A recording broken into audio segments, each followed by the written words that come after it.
السلام عليكم ورحمة الله وبركاته. الصلاة والسلام عليك يا رسول الله. الصلاة والسلام عليك يا حبيب الله. الصلاة والسلام عليك يا شفيع المذنبين. الصلاة والسلام عليك يا رحمة للعالمين.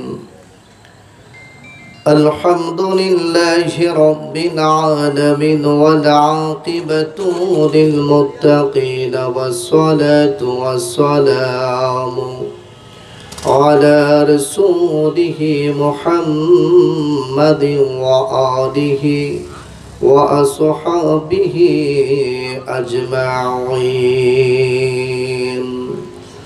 أعوذ بالله من الشيطان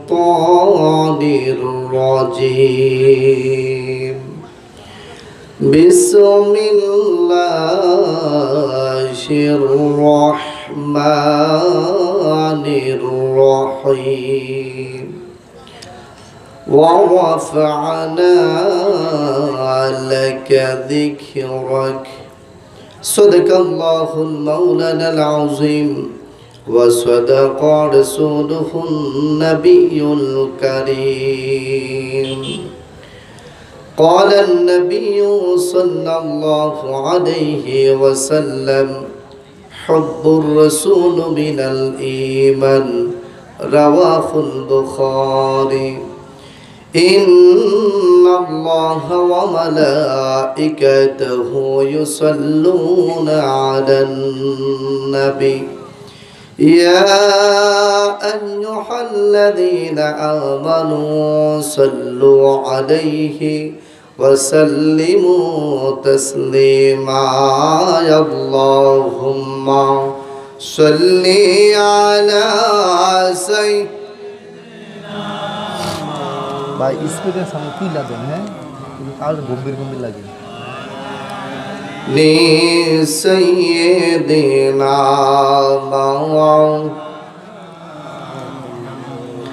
আরশের নিচে সিজদায়ে পড়ে কাঁদবেন নবীজি জারে জার। মাফ করে দাও মাবুদ আল্লাহ, উম্মত আমার গুনাহগার। আল্লাহুম্মা সাল্লি আলা সাইয়্যিদিনা ওয়া আলা আলি সাইয়্যিদিনা।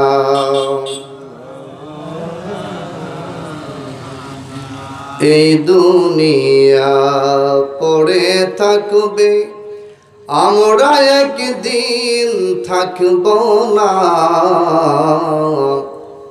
সবাই মোদের ভুলে যাবে, নবী গো আপনি বইলেন না। আল্লাহুম্মা সাল্লি আলা সাইয়্যিদিনা মাওলানা মুহাম্মদ ওয়া আলা আলি সাইয়্যিদিনা। লা ইলাহা মাশাআল্লাহ, লা ইলাহা মুহাব্বত, লা ইলাহা মাশাআল্লাহ, লা ইলাহা ভালো লাগে, লা ইলাহা। তোমরা নামাজ রোজা সই রহো না, তোমার মা বাবার খেদমত বুইলহ না। তোমরা নামাজ রোজা সই রহো না, তোমার মা বাবার খেদমত বুইলহ না। আমার নবীর দরুদ সহির না, আমার নবীর দরুদ সহির না। আমার নূর নবীকে বুইল না। লা ইলাহা ও লা ইলাহা মাশাআল্লাহ লা ইলাহা মুহাম্মদ লা ইলাহা বলেন আসমান বলে এক আল্লাহ বলেন জমিন বলে এক আল্লাহ বলেন আসমান বলে এক আল্লাহ বলেন জমিন বলে এক আল্লাহ আইরে সবাই বলেন এক আল্লাহ বলেন সবাই বলেন এক আল্লাহ আমরা বলি এক আল্লাহ লা ইলাহা ও লা ইলাহা লা ইলাহা ইল্লাল্লাহু মুহাম্মাদুর রাসূলুল্লাহ সাল্লাল্লাহু আলাইহি ওয়াসাল্লাম। উপস্থিত কুরাডাঙ্গা মোড় সংলগ্ন তৃতীয় বার্ষিকী তাফসীরুল কোরআন মাহফিলের সম্মানিত সভাপতি সাহেব জনাব মোহাম্মদ আফসারউদ্দিন আহমদ সাহেব, যিনি হচ্ছেন আজকে আপনাদের মাহফিলের প্রধান অতিথি, অধ্যাপক ডাক্তার মোহাম্মদ শহীদুল আলম সাহেব, আজকের মাহফিলের বিশেষ বক্তা ভারত বাংলাদেশ সারা জাগানো জনপ্রিয়তা বক্তা বিশ্ব ইসলামী চিন্তাবিদ হজরত মাওলানা হাফেজ মোহাম্মদ শহীদুল ইসলাম নুরি সাহেব, বারাকাল্লাহু ফি হায়াতিহি ওয়া ইলমি, আল্লাহ পাক হুজুর হায়াতের মধ্যে বরকত দান করে মহব্বতে বলুন আমিন। দিগার উলামায়ে কেরাম, আমার সামনে উপস্থিত রয়েছেন আমার বাবার বয়সের, দাদার বয়সের, নানার বয়সের মুরব্বী আজম, আল্লাহ প্রেমিক, রসুল প্রেমিক, কোরআন প্রেমিক, হাদিস প্রেমিক, ইসলাম প্রেমিক আমার মুসলমান ভাই বাবারা, আমি গোলাম সকলকে আরেকটি বার সালাম দিচ্ছি, আসসালামু আলাইকুম ওয়া রাহমাতুল্লাহি ওয়া বারাকাতুহু। আল্লাহ রাব্বুল আলামিনের দরবারে হাজার লক্ষ কোটি শুকরিয়া, তারিফ, প্রশংসা, গুণগান আদায় করে নিচ্ছি যে রব্বি কারীম আপনাকে আমাকে মায়া করে দয়া করে আরবি ৮ নাম্বার চাঁদ, পবিত্র শাবান চাঁদের আজকে ২৪ তারিখ দিবাগত রাত্রে যে রব্বি কারীম, যে রব আপনাকে আমাকে হাজার হাজার মানুষের ভিড় থেকে যাচাই বাছাই করে আল্লাহর পছন্দের শ্রেষ্ঠ বান্দা করে তাফসীরুল কোরআন মাহফিলের মধ্যে, জান্নাতের বাগানের মধ্যে যে রব আসার বসার তৌফিক দান করেছেন, শুকরিয়া তার মহব্বতে পড়ি আলহামদুলিল্লাহ। তারই সাথে সাথে আরেকটি বার শুকর আদায় করে নিচ্ছি যে রব্বি কারীম আপনাকে আমাকে মায়া করে দয়া করে শ্রেষ্ঠ নবী, নবীদের নবী, ইমামুল মুরসালিন, শাফিউল মুজনিবিন, আনিসুল গারিবিন, রাহাতুল আশিকিন, শামসুদ্দোহা, বদরি দুজা, নূরুল হুদা, মাকি এবং মাদানি রাসূল আরবির উম্মত করে দুনিয়ার মধ্যে সৃষ্টি করে পাঠালেন, তার জন্য আরেকটি বার ইমানি কণ্ঠে মহাব্বতে পড়ি আলহামদুলিল্লাহ। আমি একটু আলোচনা করব, আপনারা কি থাকবেন না চলে যাবেন? আমি কিন্তু কুমিল্লা থেকে এসেছি, আমি বর্তমানে মুসাফির। বর্তমানে কি মুসাফির? নবীজি বলেন ৩ ব্যক্তি যখন দোয়া করে, দোয়া কি হয়ে যায়? ১ নাম্বার হলো মুসাফির। ১ নাম্বার কি? মুসাফির। আমি আপনাদের মেহমান, কথা কোন ঠিক কি না? মেহমানের ইজ্জত রাখার দায়িত্ব কার? কথা কয় না। আমি যখন কথা বলবো একটু জমানটা বাড়িয়ে কি জবাব দেওয়া যাবে? আপনাদের এলাকায় মানুষকে এইগুলা না আরো আছে? 2টা গরু জবাক লইব, 2টা গরু জবাক লইব, কথা কয় না। হবে? কটা লাগবে? হ্যাঁ 10টা, মাশাআল্লাহ। যেগুলো আছেন 1 টাকাইতেন পারতেন না, কথা কোন ঠিক কিনা? অনেক মানুষ দোকানে বসে আছে, অনেক মানুষ রাস্তায় বসে আছে, যখন হুজুরকে আল্লাহুম্মা আমিন হেইটা আইব এবলা ঢুকাম, একদল আছে না, কথা কোন আছে না? তুমি কি খাওয়ার জন্য আসতেছো না ওয়াজ শোনার জন্য আসতেছো? আল্লাহ জানে কিনা, আল্লাহ আছে কিনা? বুখারীর প্রথম হাদিস আমরা মাস্টার্সে পড়েছি, ইন্নামাল আমালু বিন্নিয়াত। বান্দা বান্দি আমল করার পূর্বে যেটা নিয়ত করে আল্লাহ ওইটা কবুল করে, সুবহানাল্লাহ বলে। নিয়তের নাম বরকত। কে কালা, কে সাদা, কে ধনী, কে ফকির, আল্লাহ এদিকে তাকায় না, আল্লাহ মানুষের কলবের দিকে তাকায়। মারহাবা। কোথায় তাকায়? কলবের দিকে তাকায়। যে রব্বি কারীম আপনাকে আমাকে সুস্থ রেখে, ভালো রেখে এই জান্নাতের বাগানের মধ্যে আসার তৌফিক দিয়েছেন, আমরা খুশি না বেজার? তাহলে কালিমাতুর শুকুর মুহাব্বতে আরেকটিবার বলি আলহামদুলিল্লাহ। আমরা প্রশংসা আদায় করলাম কার? আমরা গোলাম কার? গোলাম সর্বক্ষণ প্রশংসা আদায় করবে কার?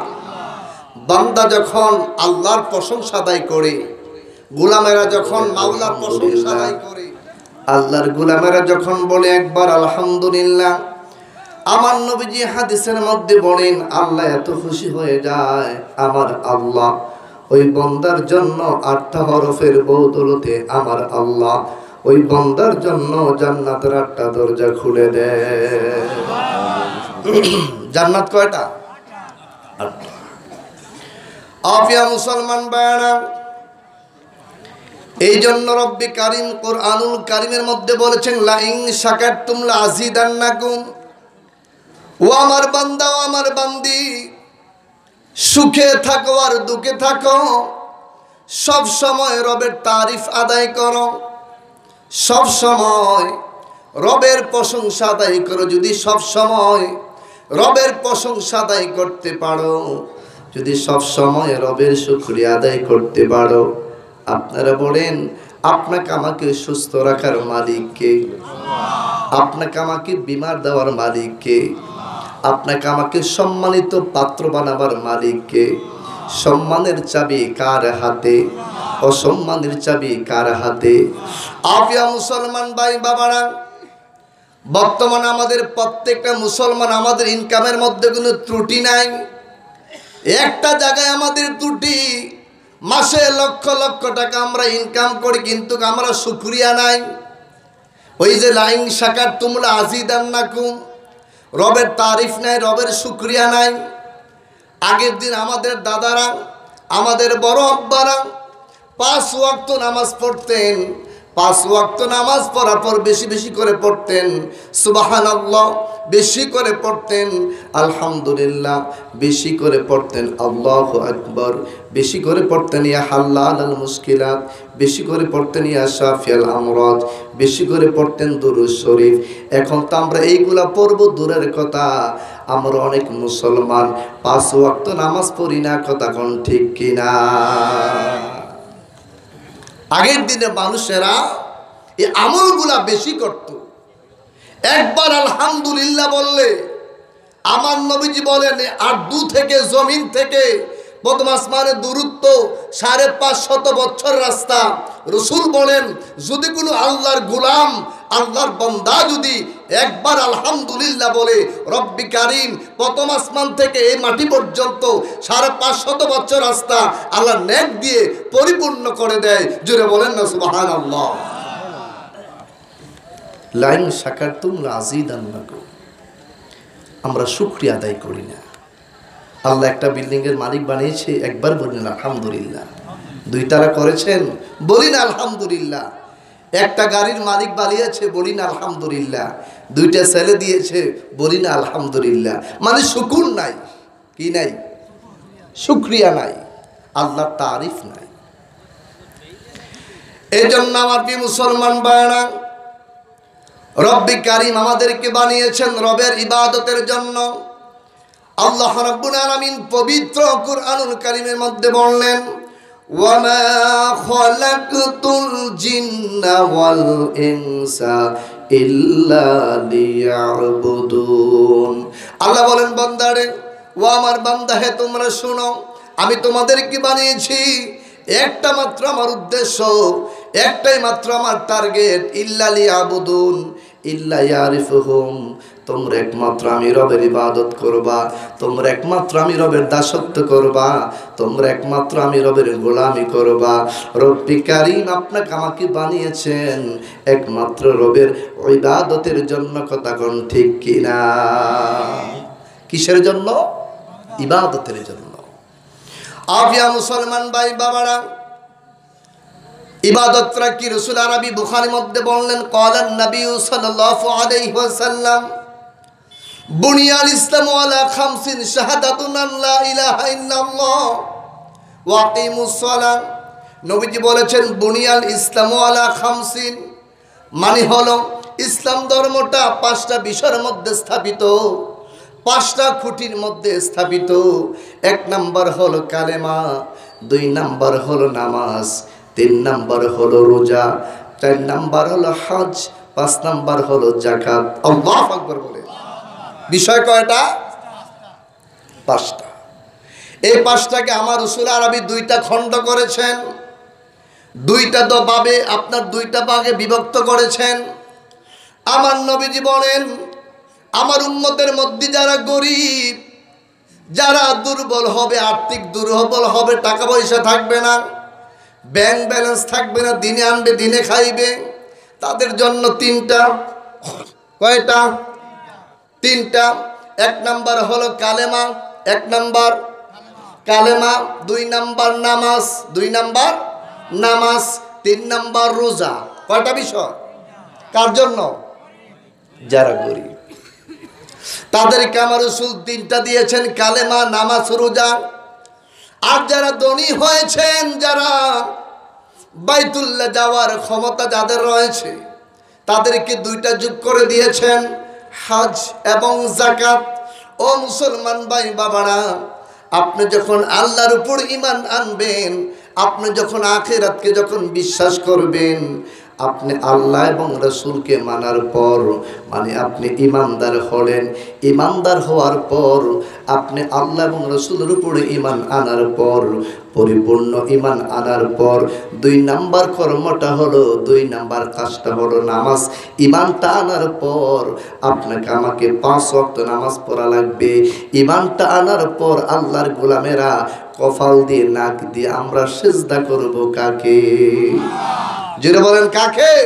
আল্লাহকে সিজদা করব। যেই নামাজটা হলো 2 নাম্বার ঈমানের পর। কিসের পর? ঈমানের পর মর্যাদা হলো নামাজ। ঈমানের পর 2 নাম্বার পজিশন, 2 নাম্বার মর্যাদার নাম হলো সালাত। বাংলা বলি নামাজ। নামাজ কিন্তু কোরআনে কোথাও না, আছে সালাত। আছে কি? সালাত। আমরা বলি রোজা, রোজা কিন্তু কোরআনে কোথাও নাই। রোজা হলো ফার্সি শব্দ। কি শব্দ? ফার্সি শব্দ হলো রোজা, আরবি হলো সাউম। আরবি কি? সাউম। আপিয়া মুসলমান ভাই বাবারা, আজকে আমরা তাফসীর কোরআন মাহফিলের মধ্যে বসে গেলাম। ও আমার মুসলমান ভাই বাবারা, যারা আমার সামনে বসে আছেন, আপনারা বলেন, আমরা কি মুসলমান না হিন্দু? জোরে কোন কি? তাইলে মুসলমানরা কি নামাজ পড়বে না নামাজ ছাড়বে? আপিয়া মুসলমান ভাই বাবারা, আমাদের বাংলাদেশের মধ্যে, আমি তো কুমিল্লার মানুষ, আমাদের বাংলাদেশের মধ্যে এত ওয়াজ মাহফিল, তাফসীর কোরআন মাহফিল বিশ্বের কোথাও কিন্তু নাই। কিন্তু দুঃখজনক বিষয় হলো, যেই দিন যে এলাকার মধ্যে মাহফিল হয়, ওই দিন মসজিদের মধ্যে ইমাম সাহেব মুয়াজ্জিন আল্লাহু আকবার কথা কয় না। ঠিক নেই? তাইলে এই যে আমি ওয়াজ করলাম, আপনারা ওয়াজ শুনলেন, ওই দিন যদি ফজরের বেলা পুরা মসজিদটা পরিপূর্ণ না হয়, তাইলে বোঝা যায় এই আমার ওয়াজ আমার কোনো উপকার করলো না, এই ওয়াজ আমার কোনো তাসির করলো না। আপনারা বলেন, ওয়াজ মাহফিল করা হলো নফল ইবাদত, আর ফজরের সালাতটা হলো ফরজ। আল্লাহু আকবার বলেন। যদি আপনি জীবনে কোনোদিন ওয়াজ মাহফিল না শুনেন, মাহফিলের মধ্যে না আসেন, এর জন্য আপনি আল্লাহর কাছে কফিয়ত দেওয়া লাগবে না। যদি আপনি জীবনে এক ওয়াক্ত ফরজ নামাজ তরফ করেন, তার জন্য আল্লাহর গোলামেরা কিয়ামতের ময়দানে আল্লাহর সামনে কফিয়ত দেওয়া লাগবে কি না? কথা কয় না। তাইলে আপনার একটু হিসাব মিলান, আপনার একটু যুগ বিয়োগ নিজের আকেলকে প্রশ্ন করেন, নিজের বিবেককে আপনি একটু প্রশ্ন করেন। রব্বে কারিম যে আপনাকে আমাকে 20 বছর হায়াত দিল, 30 বছর হায়াত দান করলো, 50 বছর হায়াত দিল, 100 বছর হায়াত দিল, আমরা কয় ওয়াক্ত নামাজ পড়লাম আর জীবনে আমরা কয় ওয়াক্ত নামাজ ছাড়লাম? ও মুসলমান ভাই বাবারা, রব্বে কারিম বলে যারা নামাজ পড়ে, ইন্না সলাতা তানহা আনিল ফাহশাহি ওয়াল মুনকার, যেই ব্যক্তি নামাজ পড়বে নিশ্চয় আমার নামাজ আমার বান্দাকে, নিশ্চয় আমার নামাজ আমার বান্দিকে দুনিয়ার ফাহশা কাজ থেকে, দুনিয়ার খারাপ কাজ থেকে আমার নামাজ আমার বান্দাকে হেফাজত রাখবে, আমার নামাজ আমার বান্দিকে হেফাজত রাখবে। প্রশ্ন হলো, বর্তমান আমাদের সমাজের মধ্যে অনেক মানুষ এমন আছে নামাজ পড়ে সুদ খায়, নামাজ পড়ে ঘুষ খায়, নামাজ পড়ে মাফের মধ্যে কম দেয়, নামাজ পড়ে জমির ক্ষেতে লাইল ঠেলে, আছে নাকি নাই? আরে কথা কোন আছে নাকি নাই? ও মুসলমান, নামাজ পড়লাম, চরিত্র তুমি ঠিক করতে পারলা না, নামাজ পড়লাম, তুমি মানুষের মতো মানুষ হতে পারলা না, কিন্তু রব্বি কারিম বললেন ইন্না সলাতা তানহা আনিল ফাহশাহি ওয়াল মুনকার, যেই ব্যক্তি নামাজের মতো নামাজ পড়তে পারবে, যেই ব্যক্তি সলাতের মতো সলাত আদায় করতে পারবে, আমার নামাজ আমার সলাত ওই বান্দাকে ওই বান্দিকে দুনিয়ার সমস্ত পাপাচার কাছ থেকে মুক্তি রাখবে। তাইলে বোঝা যায় আমরা নামাজ পড়লাম, খারাপ কাজগুলো ছাড়তে পারলাম না, আমরা নামাজ পড়লাম, ফাহশা কাজগুলো আমরা ছাড়তে পারলাম না, তাইলে বোঝা যায় আপনার নামাজগুলা আল্লাহর কাছে কবুল হয় না। কথা কোন ঠিক কিনা? কারণ আল্লাহর কুরআন মিথ্যা হতে পারে না। আল্লাহর কুরআনের আলিফ থেকে ইয়ে পর্যন্ত 29টা হরফ, ইয়ে মারুফ ইয়ে মাজহুল, একটা অক্ষরকে যদি কেউ অস্বীকার করে তার ঈমান থাকবে না। আল্লাহর কুরআন কিন্তু মিথ্যা নয়। আমরা নামাজ পড়ি ঠিক, নামাজটা রব্বি কারিমের দরবারে কবুল হয় না। বিল হুজুর কেন কবুল হয় না? আগে শুনেন কেন কবুল হয় না। আমার নবীজি আজ থেকে 1500 বছর পূর্বে রহমাতাল লিল আলামিন হাদিস শরীফের মধ্যে বললেন, নামাজের ভিতরে বাহিরে আহকাম আরকাম 13টা ফরজ। সুবহানাল্লাহ। কয়টা ফরজ? নামাজের ভিতরে 6টা ফরজ, নামাজের বাহিরে 7টা ফরজ। এই হলো মোট 13 ফরজ, যেগুলাকে আরবিতে বলা হয় আহকাম আরকাম 13 ফরজ। নামাজের বাহিরে 7টা ফরজের মধ্যে 1 নাম্বার ফরজ হলো শরীর পাক। জোরে কোন কি পাক? আমি কথা বলবো, আপনার একটু জোরে সুরে উত্তরটা দিবেন। 1 নাম্বার হলো শরীর পাক। নামাজটা কেন কবুল হয় না? 1 নাম্বার শরীর পাক। আপনি সুদ খাইলেন, শরীর পাক না নাফাক? রসুল পাক বলতে কি বুঝাইছেন? চামড়ার মধ্যে ত্বকের মধ্যে ময়লা লাগছে, এই পরিষ্কার না, ভিতর পুরো দেহটা পরিষ্কার লাগবে। এই ত্বকের মধ্যে ময়লা আছে, দ্রুত করলে ময়লা দূর হয়ে যায়, এই পরিষ্কার না, পুরো দেহটার ভিতরে যন্ত্রগুলো পরিষ্কার লাগবে। আল্লাহু আকবার বলেন। শরীর পাক বলতে এইটা না যে ত্বকের মধ্যে চামড়ার মধ্যে ময়লা লাগছে, সাবান দিয়ে মেডিসিন দিয়ে দ্রুত করলাম পরিষ্কার হয়ে গেল, এইটা না। মাথার তালু থেকে পায়ের তালু পর্যন্ত পুরো বডিটা পাক লাগবে। আল্লাহু আকবার বলেন। কি লাগবে? পাক। 1 নাম্বার হলো শরীর পাক। রাসূলুল্লাহ বলেন, যদি কোনো মানুষ 1 লুকমা হারাম খাদ্য গ্রহণ করে, আমার নবীজি বলেন যদি কোনো মানুষ 1 লুকমা হারাম খাদ্য গ্রহণ করে, লুকমা চিনেননি? ওই যে আমরা মাইকা মুখের মধ্যে দেই, এগুলা বলা হয় লুকমা। কেউ কয় নোলা, আঞ্চলিক ভাষা হলো নোলা, শুদ্ধ হলো লুকমা। রাসূল বলেন যদি কোনো মানুষ এক লুকমা হারাম খাদ্য গ্রহণ করে, হারাম খাদ্য খায়, আর এক লুকমা খাদ্য গ্রহণ করার পর তার দেহের মধ্যে যতটুকু ব্লাড হলো, রক্ত হলো, গুস্ত হলো, ওই ব্লাড রক্ত গুস্ত যতক্ষণ তার গায়ের মধ্যে বিদ্যমান থাকবে, তার একটা সেজদা রব্বে কারীম কবুল করবে না। তার জিকির ফিকির দান খায়রাত মক্কা মদিনা হজ জিয়ারত আল্লাহ কোনো কিছুই কবুল করবে না।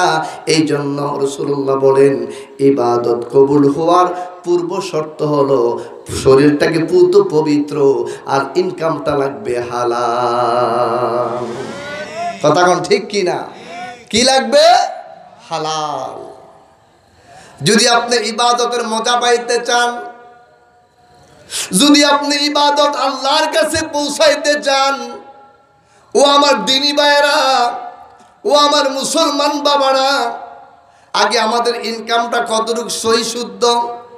আপনি যে ইনকাম করতেছেন, কামাই করতেছেন, এই কামাইয়ের মধ্যে হারাম আছে কিনা এই দিকে আপনাকে আমাকে সন্ধান করতে হবে, এই দিকে লক্ষ্য করতে হবে। আপনারা বলেন আমার নবী মক্কার জমিনে 13 বছর ইসলামের দাওয়াত দিয়েছেন, আমার নবী মদিনার জমিনে 10 বছর ইসলামের খেদমত করেছেন। টোটাল মক্কা এবং মদিনার জিন্দেগির মধ্যে আপনার 63 বছর হায়াত পেয়েছেন। আপনারা বলেন আমার নবী 63 বছর হায়াতে জিন্দেগির মধ্যে কোনোদিন এক লুকমা হারাম খাইছে নাকি? কথা কয় না। মুসলমান ভাই বাবারা, আমার নবী এত কষ্টে জীবন যাপন করেছেন, আমার নবী না খেয়ে 3 দিন পর্যন্ত কাটিয়েছেন। আমার নবী পবিত্র পেট মুবারকের মধ্যে পাথরের টুকরা বেঁধেছেন। তারপর আমার রাসূল হারাম খাদ্য খায় নাই, আমার রাসূল আরবি কোনোদিন হারাম আহার করে নাই। মক্কার সাহাবায়ে কেরাম, মদিনার সাহাবায়ে কেরাম কোনোদিন হারাম খায় নাই। ও আমার সাতক্ষীরা ডিস্ট্রিক্টের ভাই বাবারা, ও আমার সাতক্ষীরা জেলার ভাই বাবারা, আজকে যারা মাহফিলের মধ্যে বসে আছেন 2025 সাল ফেব্রুয়ারির 23 তারিখ, আজকে যারা মাহফিলের মধ্যে বসে আছেন, আপনারা বলেন এমন কি কোনো মানুষ মাহফিলের মধ্যে বসে আছেন যে হুজুর আজকে 3 দিন কিছু খাই নাই? কেউ আছেন নাকি? কথা বলেন আছেন? এমন গরিব বাংলাদেশের মধ্যে নাই যে বিড়ি ভিক্ষা করে ভাত খায়, বিড়ি গুস্ত দিয়া ভাত খায়। কথা কয় না, ঠিক নেই? এমন গরিব বর্তমানে বাংলাদেশের মধ্যে নাই। কিন্তু আমার নবী 3 দিন পর্যন্ত খাবার খায় নাই। নবীর 4th নাম্বার খলিফা, 4th নাম্বার সাহাবী হযরত আলী রাদিয়াল্লাহু তাআলা 3 দিন পর্যন্ত কোনো কিছু খায় নাই। পাথর পেটের মধ্যে বেঁধেছেন, রশি দিয়ে পাথর বেঁধেছেন।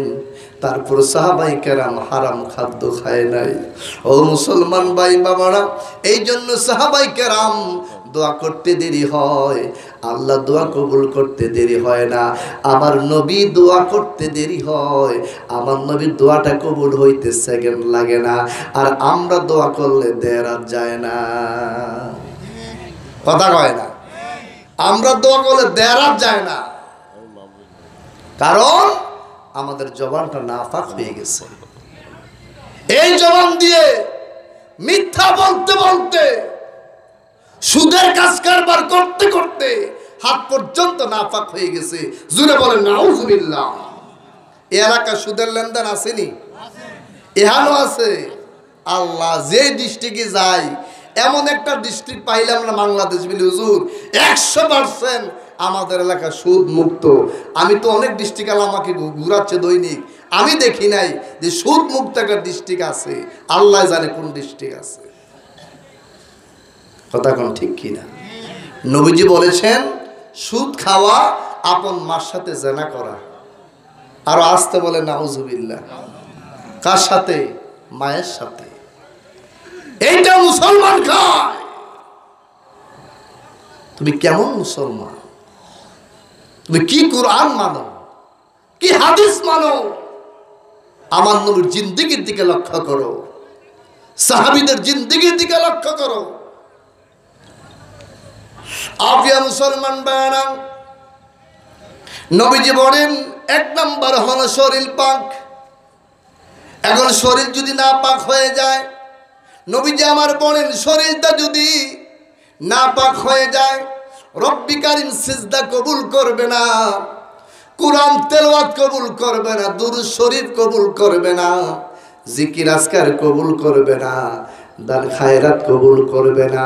মক্কা মদিনা প্রতি বছর হজ করেন, এইগুলা রব্বি কারীম কবুল করবে না। এই জন্য আমার মুসলমান ভাই বাবারা যারা আজকে মাহফিলের মধ্যে বসে গেলেন, আপনারা বলেন আমরা সুদ মুক্ত আমাদের জীবন গড়তে আমরা চাই কি চাই না?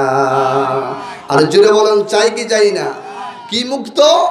সুদ মুক্ত, ঘুষ মুক্ত আমাদের জীবনকে আমরা গঠন করা লাগবে, তাইলে ইবাদতের মধ্যে মজা পাওয়া যাবে। আপিয়া মুসলমান ভাই বাবারা, 1 নাম্বার হলো শরীর পাক, 2 নাম্বার হলো কাপড় পাক। কি পাক? কাপড় পাক। এখন আপনি কাপড়টা কিনলেন, একটা হাদিস শুনেন, সুনানে তিরমিজির হাদিস। আমার নবীজি বলেন একটা কাপড়ের মূল্য 10 দিরহাম। কয় দিরহাম? 10 দিরহাম। এই 9 দিরহাম তোমার হক টাকা, হালাল টাকা, 1 দিরহাম অবৈধ টাকা। নবীজি আমার বলেন 9 দিরহামের সাথে 1 দিরহাম অবৈধ টাকা যুক্ত হওয়ার কারণে 10 দিরহাম টাকাটা অবৈধ হয়ে গেছে, হারাম হয়ে গেছে। আর হারাম ইনকাম দিয়ে, টাকা পয়সা দিয়ে আপনি কাপড়টা ক্রয় করেছেন, কিনেছেন, আপনি গায়ে দিয়েছেন। এখন আপনারা বলেন এই কাপড়টা পাক নাকি না পাক? কথা কয় না। এমন আছেন অনেকে, সবাই কিন্তু না, সমাজে সবাই কি চুৎকার না, সবাই কি ঘুষখা না, এমন অনেক মানুষ আছে অনেক ভালো, সুদ খায় না, ঘুষ খায় না, আল্লাহ রাস্তায় চলতে চায়, দিনের পথে চলতে চায়, এমন অনেক মুসলমান আমাদের সমাজের মধ্যে আছে নাকি নাই? নাইলে আল্লাহর দুনিয়া এতদিন টিকতো না। অবশ্যই বাংলাদেশের মধ্যে ভালো মানুষ আছে, আবার খারাপ মানুষও আছে। আবিয়া মুসলমান বায়না, নবীজি বললেন 1 নাম্বার হলো শরীর পাক, 2 নাম্বার কাপড় পাক, 3 নাম্বার জায়গা পাক, 4 নাম্বার সতর ডাকা, 5 নাম্বার কিবলামুখী হওয়া, 6 নাম্বার ওয়াক্ত হওয়া, 7 নাম্বার নিয়ত করা। আল্লাহু আকবার বলেন। এইগুলা হলো 7টা হলো নামাজের বাহিরের ফরজ। আর নামাজের ভিতরের মধ্যে 6টা ফরজ রয়েছে।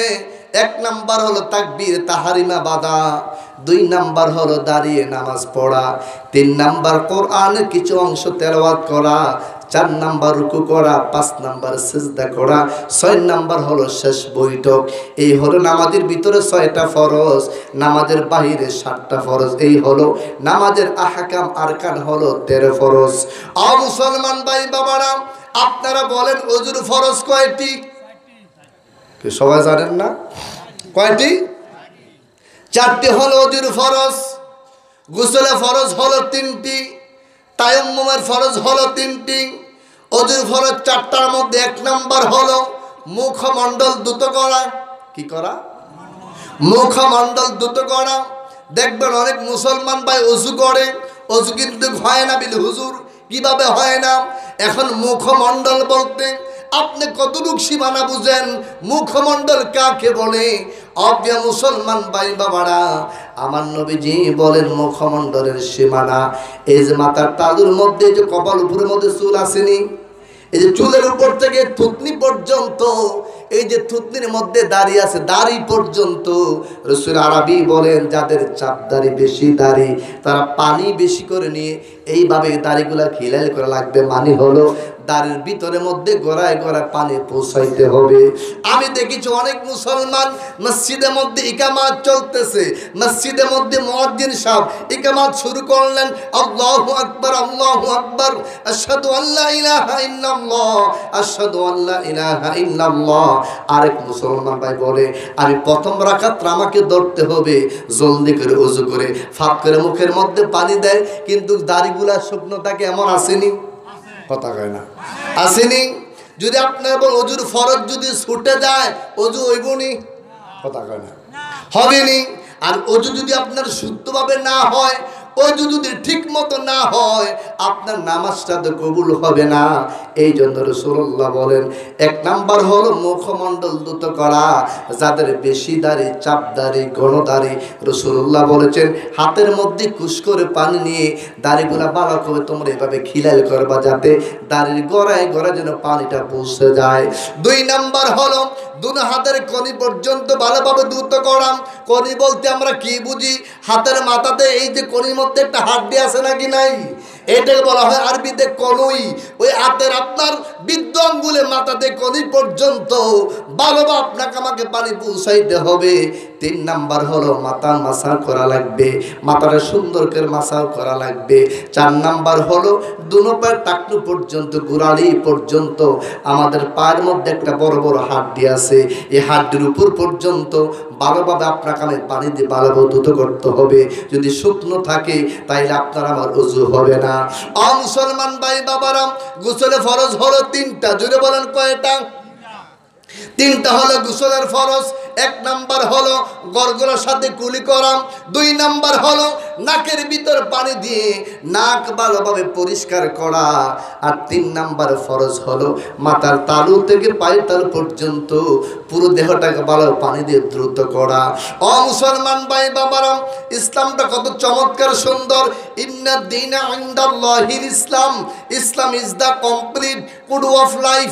ইসলাম হলো মানবতার ধর্ম। ইসলাম হলো অমানুষকে মানুষ করার ধর্ম।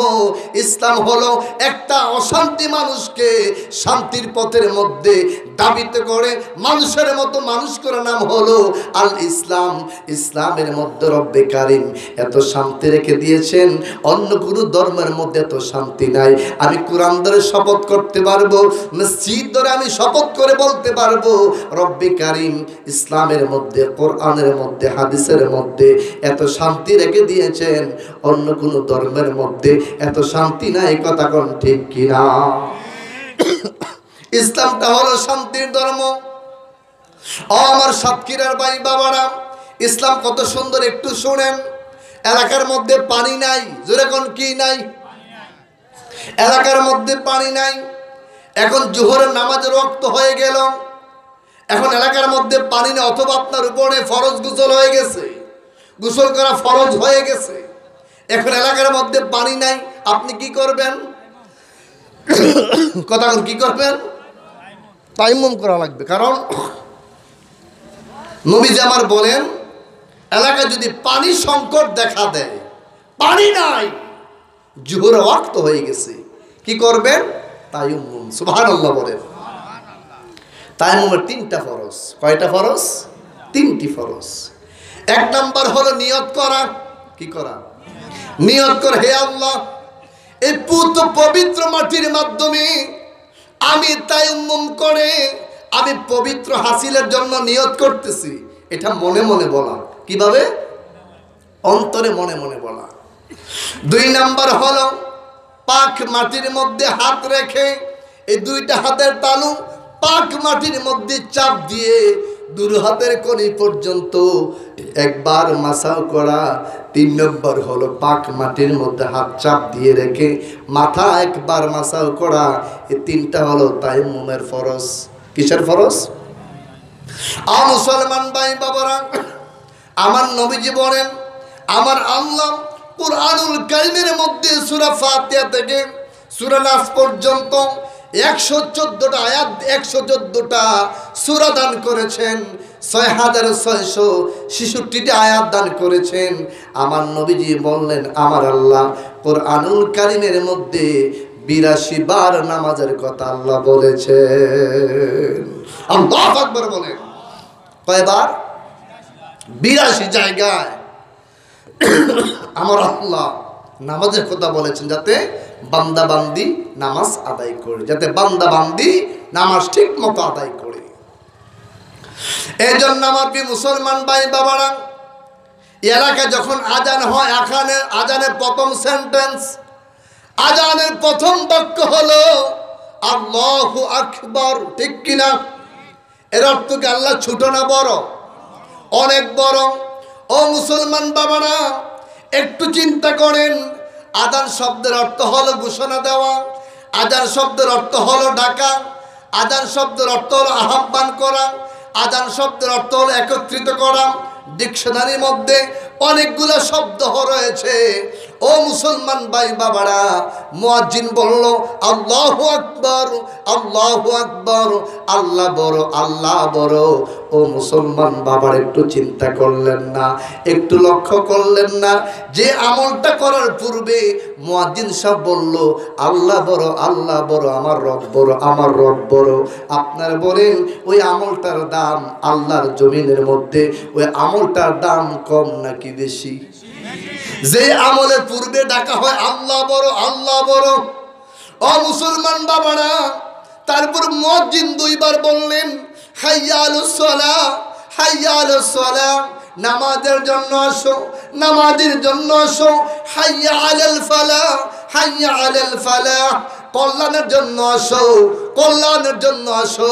ও আমার মুসলমান ভাই বাবারা, রব্বে কারিম আপনাকে আমাকে কান দিলেন শ্রবণ করার জন্য, আল্লাহ চক্ষু দিলেন দেখার জন্য, আল্লাহ পা দিলেন হাঁটার জন্য, আল্লাহ হাত দিলেন ধরার জন্য, আল্লাহ লিসান দিলেন, জিহ্বা দিলেন কথাবার্তা বলার জন্য।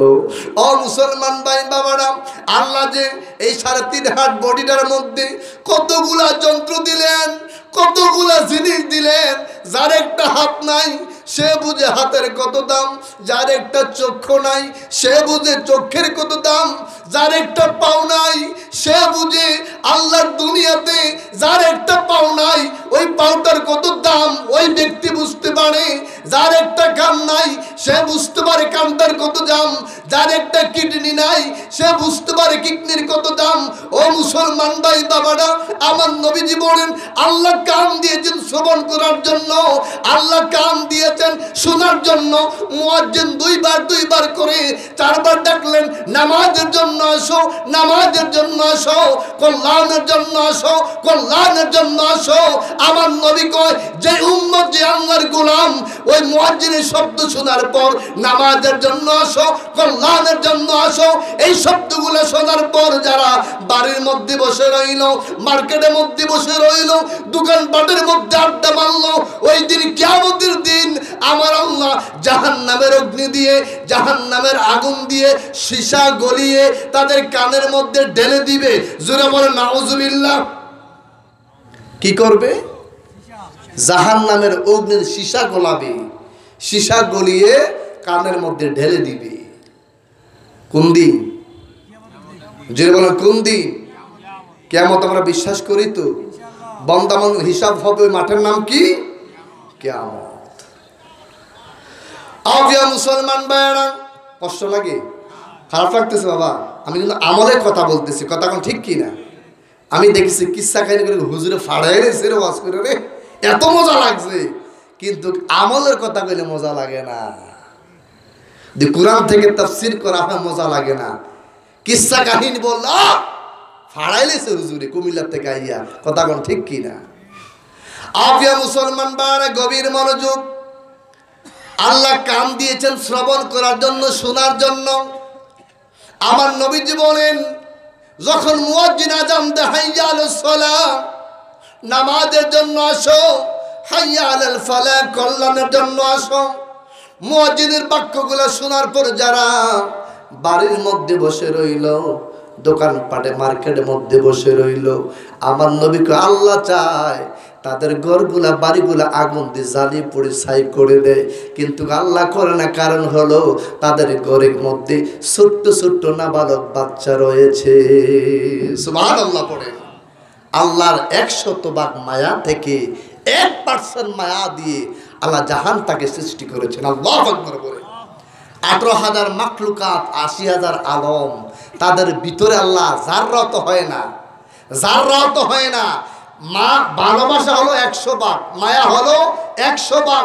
আল্লাহর কাছে 99% মায়া, মানে 99 ভাগ মায়া আল্লাহর কাছে রেখে দিয়েছেন।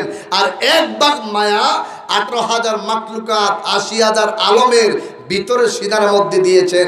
একজন মা তার ছেলেকে কত ভালোবাসে, একজন স্বামী তার স্ত্রীকে কত ভালোবাসে। বাবারে, এই জাররা তো মায়া হয় না। আর আল্লাহর গোলামেরা আল্লাহর বান্দা যখন আল্লাহকে একবার বলে আল্লাহ বলে ডাক দেয়, আমার নবী বলেন আমার আল্লাহ ওই বান্দার জবাবটা 70 বার দেয়। আর জোরে বলেন না সুবহানাল্লাহ। কয়বার দেয়? 70। আপনি একবার আল্লাহকে আল্লাহ বলে ডাক দেন, আমার নবীজি বলেন আল্লাহ তার জবাবটা 70 বার দেয়। আল্লাহু আকবার বলেন। আবিয়া মুসলমান বাড়া গভীর মনোযোগ। আল্লাহ তাআলা কোরআনের মধ্যে বললেন ইন্নাস সালাতা কানাত আলাল মুমিনিনা কিতাবাম মাওকুতা। আল্লাহ তাআলা বলেন নিশ্চয় আমি রব্বি কারীম ইমানদার ব্যক্তির উপরে যথাযথ সময় নির্ধারিত ওয়াক্তে যথাযথ সময় নির্ধারিত ওয়াক্তে সালাত আদায় করা, নামাজ আদায় করা আমি রব্বে কারীম ফরজ করে দিয়েছি। ফরজটা হলো আল্লাহর হুকুম। ফরজ মানে হলো আল্লাহর হুকুম। ফরজ মানে জলদি করে করা লাগবে। ফরজ মানে বিলম্ব করা যাবে না। ফজর আজান হয়েছে, ওই মুহূর্তের মধ্যে ফজর নামাজ পড়া লাগবে।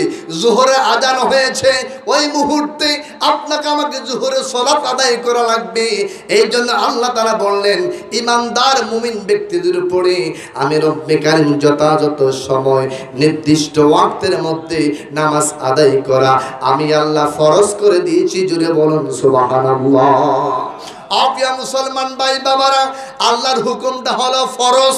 জুড়ে বলেন আল্লাহর হুকুমটা কি? আল্লাহর হুকুম হলো ফরজ। ফরজ মানে তাড়াতাড়ি। আল্লাহ বলেছে সেজদা দাও, টাকটা সেজদা করে যাও, এইটা হলো ফরজ। বিলম্ব করার সুযোগ নাই। ও মুসলমান ভাই বাবারা, ফজর থেকে এশার পর্যন্ত 5 ওয়াক্ত সালাতের মধ্যে, ফজর থেকে এশার পর্যন্ত 5 ওয়াক্ত নামাজের মধ্যে আল্লাহর 17টা ফরজ রয়েছে। আল্লাহর 17টা ফরজ রয়েছে। ও মুসলমান ভাই বাবারা, একটু মনোযোগ দিয়ে শুনে যান। যারা দৈনিক 5 ওয়াক্ত নামাজ ছেড়ে দিচ্ছেন তারা কোন কাতারের মধ্যে রয়েছে, আর যারা নামাজ আদায় করে তারা কোন দলের মধ্যে যুক্ত হবে একটু শুনে যান। ও মুসলমান ভাই বাবারা, রব্বে কারীম যেই মাত্র আমাদের বাবা আবুল বাশার হযরতে আদম আলাইহিস সালামকে যখন তৈরি করলেন, বাবা আদম নবীকে যখন আল্লাহ বানালেন, আল্লাহ বানাবার পর সকল ফেরেশতাদেরকে বললেন ও ফেরেশতারা তোমরা সবাই আমার আদমকে তাজিমি সিজদা করো। আল্লাহ যখন হুকুম দিলেন সমস্ত মালাইকাগণ সমস্ত ফেরেশতাগণ আমাদের বাবা আদম নবীকে তাজিমি সিজদা করার জন্য রেডি হয়ে গেলেন। একমাত্র যার নাম প্রথম ছিল লকব ছিল মুআল্লিমুন মালাইকা, যাকে আমরা বর্তমান ইবলিস শয়তান বলি, ওই মুআল্লিমুন মালাইকা তার প্রথম লকব ছিল, প্রথম সার্টিফিকেট ছিল মুআল্লিমুন মালাইকা। মানে হলো আসমানের সমস্ত ফেরেশতার সরদার, মানে হলো আসমানের সকল ফেরেশতার নেতা, লিডার। আবিয়া মুসলমান ভাই বাবারা, যেই মাত্র সকল ফেরেশতাগণ রহমতের ফেরেশতাগণ আবুল বাশার হযরতে বাবা আদম নবীকে তাজিমি সিজদা দেওয়ার জন্য রেডি হয়ে গেলেন, আল্লাহ বলার সঙ্গে সঙ্গে ওই মুহূর্তের মধ্যে মুআল্লিমুন মালাইকা ফেরেশতা বলে আল্লাহ সকল ফেরেশতাগণ বাবা আদমকে তাজিমি সিজদা করতে পারে, আল্লাহ আমার পক্ষে আমি আদমকে সিজদা করব না। আল্লাহ কো মুআল্লিমুন মালাইকা কেন? কো আল্লাহ আমি হইলাম আগুনের তৈরি আর আদম হলো ঠনঠানা মাটির তৈরি। আল্লাহ আমি আগুনের তৈরি ফেরেশতা হয়ে আমি মাটির তৈরি আদমকে আমি কেমনে সিজদা দেই? আল্লাহ এটা আমার আকলের মধ্যে বাধা দেয়। আল্লাহ বলে ওরে মুআল্লিমুন মালাইকা আমি তোরে বানাইলাম আর তুই ফতোয়া দেস আমার লগে, নাউজুবিল্লাহ কর। আল্লাহ কয় ওরে মুআল্লিমুন মালাইকা আমি তোরে বানাইলাম আর তুই ফতোয়া দেস আমার লগে। রব্বি কারীম পবিত্র কুরআনুল কারীমের 2 নম্বর সূরা 2 নম্বর পারা আল বাকারার মধ্যে বললেন আবা ওয়াস্তাকবারা ওয়া কানা মিনাল কাফিরিন। নাউজুবিল্লাহ বলেন। আল্লাহ কয় মুআল্লিমুন মালাইকা তোর গোটা জিন্দেগীর সব আমলগুলা আমি আল্লাহ নষ্ট করে তোকে কাফের বানিয়ে দিলাম। চিৎকার মেরে বলে নাউজুবিল্লাহ। একটু এটা চিন্তা করেন, মনোযোগ দিয়ে শুনেন। প্রথম ছিলেন মুআল্লিমুন মালাইকা। কি ছিল? আল্লাহর হুকুম অমান্য করছে কয়টা? জোরে কোন কয়টা? একটা হুকুমকে আল্লাহর অমান্য করার কারণে আল্লাহ ফতোয়া দিলেন সূরা বাকারার মধ্যে আবা ওয়াস্তাকবারা ওয়া কানা মিনাল কাফিরিন। ইবলিস রে, ও মুআল্লিম মালাইকা রে, আমার হুকুমকে অমান্য করার কারণে আমি আল্লাহ তোর গোটা জিন্দেগীর সব নেক আমলগুলা বরবাদ করে দিয়ে আমি আল্লাহ তোকে কাফের বানিয়ে দিলাম। চিৎকার করে বলেন নাউজুবিল্লাহ। আফিয়া মুসলমান বাড়া গভীর মনোযোগ। আমার রাসূল বলেন মুআল্লিমুন মালাইকা প্রথম আসমান থেকে সপ্তম আকাশ পর্যন্ত রব্বি কারীম পবিত্র কোরআনুল কারীমের 30 নম্বর পারা সূরা নাবার মধ্যে বলেন ওয়া বানাইনা ফাওকাকুম সাবান শিদাদা। ওরে আমার বান্দা, ওরে আমার বান্দি, আমি তোমাদের মাথার উপরে 7টা আসমান রেখে দিয়েছি। একটা খুঁটি নেই, একটা পিলার নাই, পায়া নাই। আপনারা বলেন এই যে আজকে এখানে তাফসীর করা মাহফিল প্যান্ডেল করা হয়েছে, এখানে খুঁটি বাঁশ আছে নাকি নাই? বাবা সবাই কথা বলেন আছে নাকি নাই? কিন্তু আল্লাহ তাআলা বললেন ওয়া বানাইনা ফাওকাকুম সাবান শিদাদা। ওরে আমার বান্দা, ওরে আমার বান্দি, আমি তোদের মাথার উপরে 7টা আসমান রেখে দিলাম, একটা খুঁটি নাই, খুঁটিবিহীন আমি রব্বে কারীম 7টা আসমান রেখে দিলাম। আমার নবীজি বলেন প্রথম আসমান থেকে শুরু করে সপ্তম আকাশ পর্যন্ত মুআল্লিমুল মালাইকা এমন একটা আসমানের সিঁড়ি নাই যে জায়গার মধ্যে মুআল্লিমুল মালাইকা আমার আল্লাহকে সিজদা করে নাই। শুধুমাত্র একটা হুকুমকে অমান্য করার কারণে, শুধুমাত্র একটা হুকুমকে অমান্য করার কারণে ইবলিস শয়তানের গোটা জিন্দেগীর নেক আমলগুলো আল্লাহ বরবাদ করে দিয়ে আল্লাহ কাফের কুফার বানিয়ে দিলেন। তাইলে আপনারা বলেন যে মুসলমান ফজর থেকে আসার পর্যন্ত দৈনিক আল্লাহর 17টা হুকুম ফরজ, যেই বান্দা এবং বান্দি দৈনিক 5 ওয়াক্ত নামাজ ছাড়া ছেড়ে দেয়, তারা দৈনিক 17টা ফরজ অমান্য করতেছে। আপনারা বলেন যে বান্দা এবং বান্দি দৈনিক আল্লাহর 17টা বিধিবিধানকে যারা অমান্য করে তারা শয়তানের চাইতে ভালো নাকি খারাপ? কথা কয় না, হিসাব মিলা।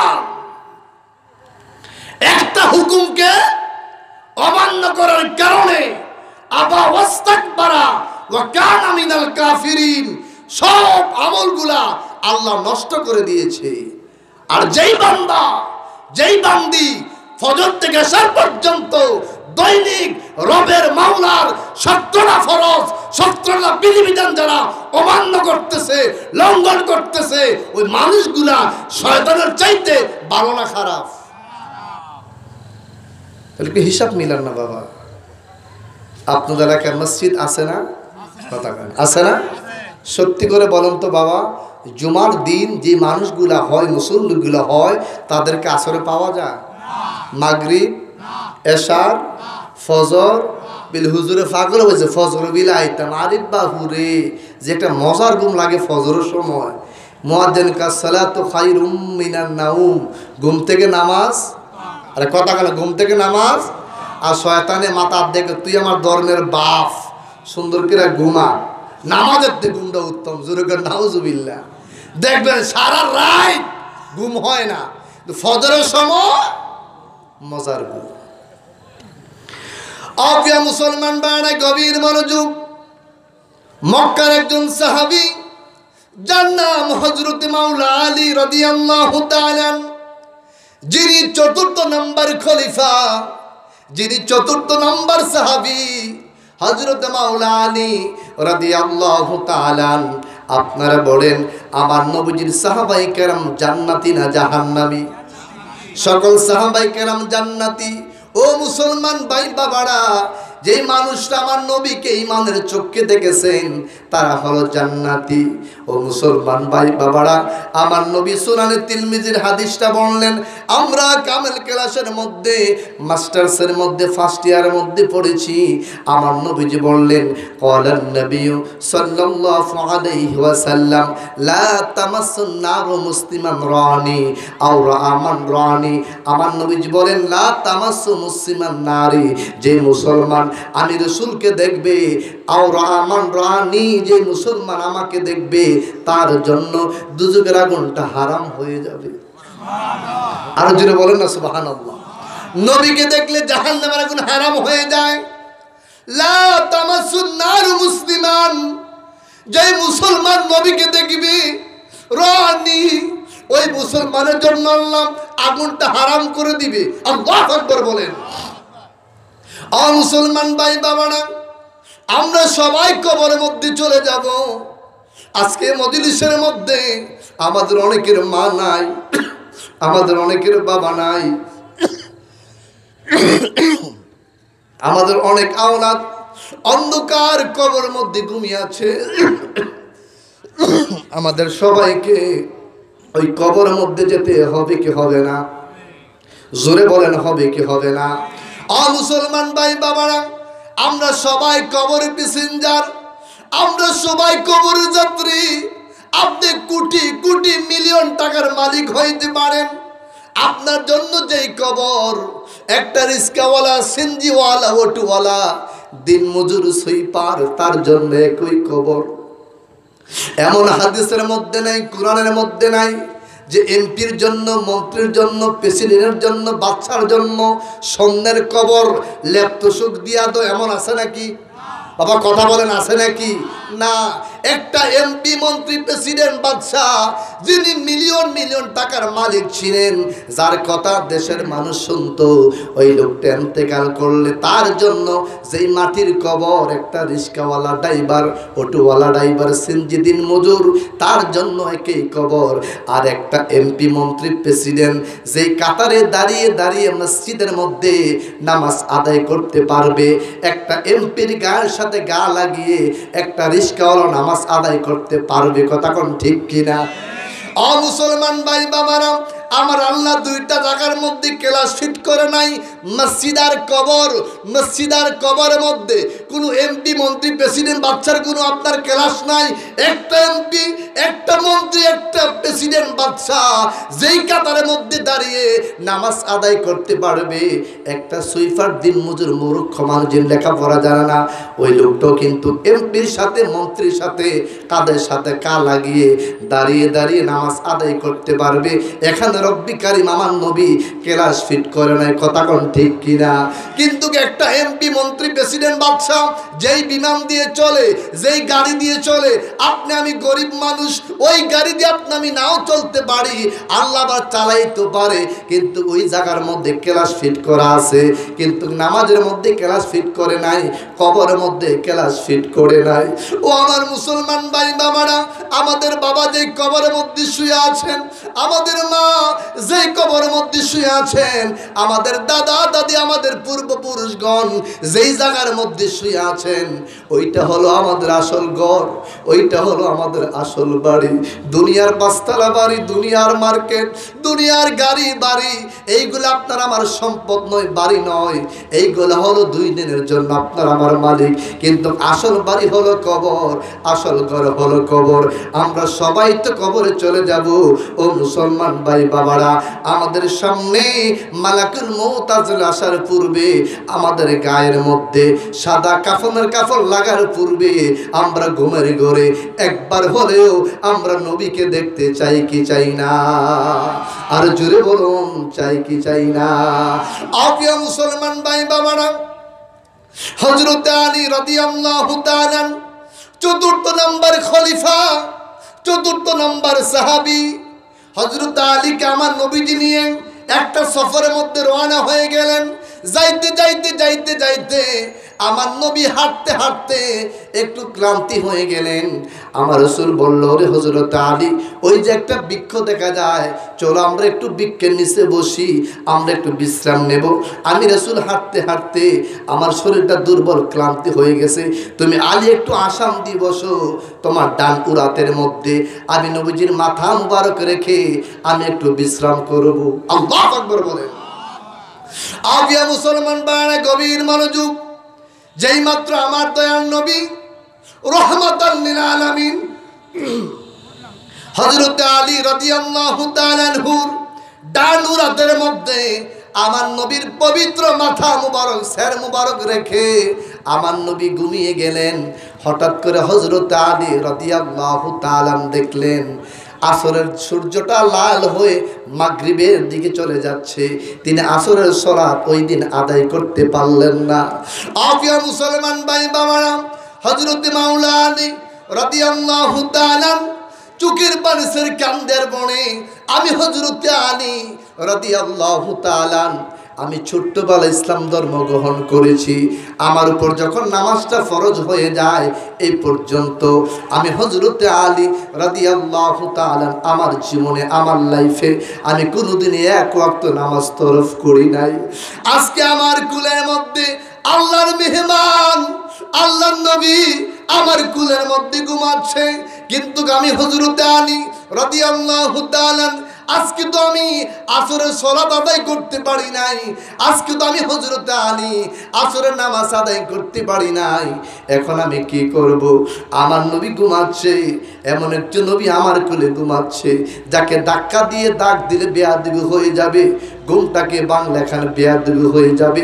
একদিকে আল্লাহ পাকের ইবাদত, আরেকদিকে রাসূলুল্লাহর মুহাব্বত। আমি হযরতে আলী কি আল্লাহর ইবাদতের দিকে তাকাবো না রাসূলুল্লাহর মুহাব্বতের দিকে তাকাবো? আপিয়া মুসলমান ভাই বাবারা, আল্লাহর প্রিয় নবীর সাহাবী হযরতে আলী রাদিয়াল্লাহু তাআলা দুই দিকের চিন্তা চোখের পানি ছেড়ে কাঁদতে লাগলেন। তার এক ফোঁটা চোখের পানি আমার নবীজির পবিত্র কপাল মুবারকের মধ্যে পড়ে যায়। আমার নবীর সঙ্গে সঙ্গে সজাগ হয়ে যায়। রাসূল সজাগ হয়ে বললেন, আলী ও আলী, আল্লাহর মেহমান আল্লাহর নবী তোমার কুলের মধ্যে ঘুমাচ্ছে, আর তুমি রাসূলকে কুলের মধ্যে নিয়ে তুমি চোখের পানি ছেড়ে কাঁদো। আলী, তুমি কেন চোখের পানি ছেড়ে কাঁদো? একটু আমি রাসূলকে তুমি একটু বলতে পারো? আফিয়া মুসলমান ভাই বাবারা, ওই মুহূর্তের মধ্যে হযরত আলী রাদিয়াল্লাহু তাআলা চোখের পানি ছেড়ে কেন্দে কেন্দে বললেন, ইয়া রাসূলুল্লাহ, ও নবী, আমার জীবনে আমার লাইফে আমি কোনোদিন গো নবী এক ওয়াক্ত নামাজ তরফ করি নাই, আমার জীবনে আমি কোনোদিন এক ওয়াক্ত নামাজ কাজা করি নাই। ইয়া রাসূলুল্লাহ, আজকে তো আমি হযরতে আলী রাদিয়াল্লাহু তাআলা আসরের সালাতটুকু আমি আদায় করতে পারি নাই। ইয়া রাসূলুল্লাহ, নবী গো, ও নবী, আপনি আমার কুলের মধ্যে ঘুমাচ্ছেন, এইদিকে আসরের টাইম কারিব হয়ে যাচ্ছে। ইয়া রাসূলুল্লাহ, আজকে আমি হযরতে আলী আসরের সালাত আদায় করতে পারি নাই, আমি হযরতে আলী রাদিয়াল্লাহু তাআলা আজকে আমি আসরের নামাজ আদায় করতে পারি নাই, এই জন্য আমি হযরতে আলী চোখের পানি ছেড়ে কাঁদতে লাগলাম। ইয়া রাসূলুল্লাহ, আমি যদি জানতাম গো নবী আমার চোখের পানি আপনার কপাল মুবারকের মধ্যে পড়লে আপনার নবীজির ঘুমটা ভেঙে যাবে, আপনি সজাগ হয়ে যাবেন, আমি হযরতে আলী কোনোদিন কাঁদতাম না। আবিয়া মুসলমান ভাই বাবারা, আমার নবী ডাক দিয়ে বললেন, আলী, ও আমার সাহাবী আলী, তুমি বলো এই মুহূর্তে তুমি আসরের সালাত আদায় করবে নাকি? এই মুহূর্তে তুমি আসরের সালাত আদায় করবে নাকি? হযরত আলী, ইয়া রাসূলুল্লাহ, আপনি নজর করে দেখেন গো নবী, সূর্য লাল হয়ে মাগরিবের ওয়াক্তের মধ্যে চলে যাচ্ছে। ইয়া রাসূলুল্লাহ, আমি এই মুহূর্তে কেমন করে আসরের সালাত আদায় করব? আল্লাহর নবী ডান হাতের শাহাদাত আঙ্গুল মুবারক ইশারা করে বললেন, ইয়া আইয়ুহাস শামস, ও সূর্য, ও সূর্য। আমার সাহাবী হযরতে আলী রাদিয়াল্লাহু তাআলা আজকে আসরের সালাত, আসরের নামাজ আদায় করতে পারে নাই। ওরে সূর্য, তুমি আসরের জায়গার মধ্যে চলে আসো, আমার আলী আসরের সালাত আদায় করবে, তারপর আবার তুমি ব্রেক করে মাগরিবের জায়গার মধ্যে চলে যাবে। হযরতে আলী রাদিয়াল্লাহু তাআলা বললেন, ওয়াল্লাহি, খোদার কসম, আমি তাকিয়ে দেখলাম আমার নবীজি যেই মাত্র শাহাদাত আঙ্গুল মুবারক ইশারা করে বললেন, ইয়া আইয়ুহাস শামস, ওরে সূর্য, তুমি আসর জায়গার মধ্যে চলে যাও। আমি দেখলাম আমার নবী বলতে দেরি হলো, ওই সূর্যটা আসর জায়গার মধ্যে আসতে একটা সেকেন্ড বিলম্ব করে নাই। জোরে বলুন সুবহানাল্লাহ।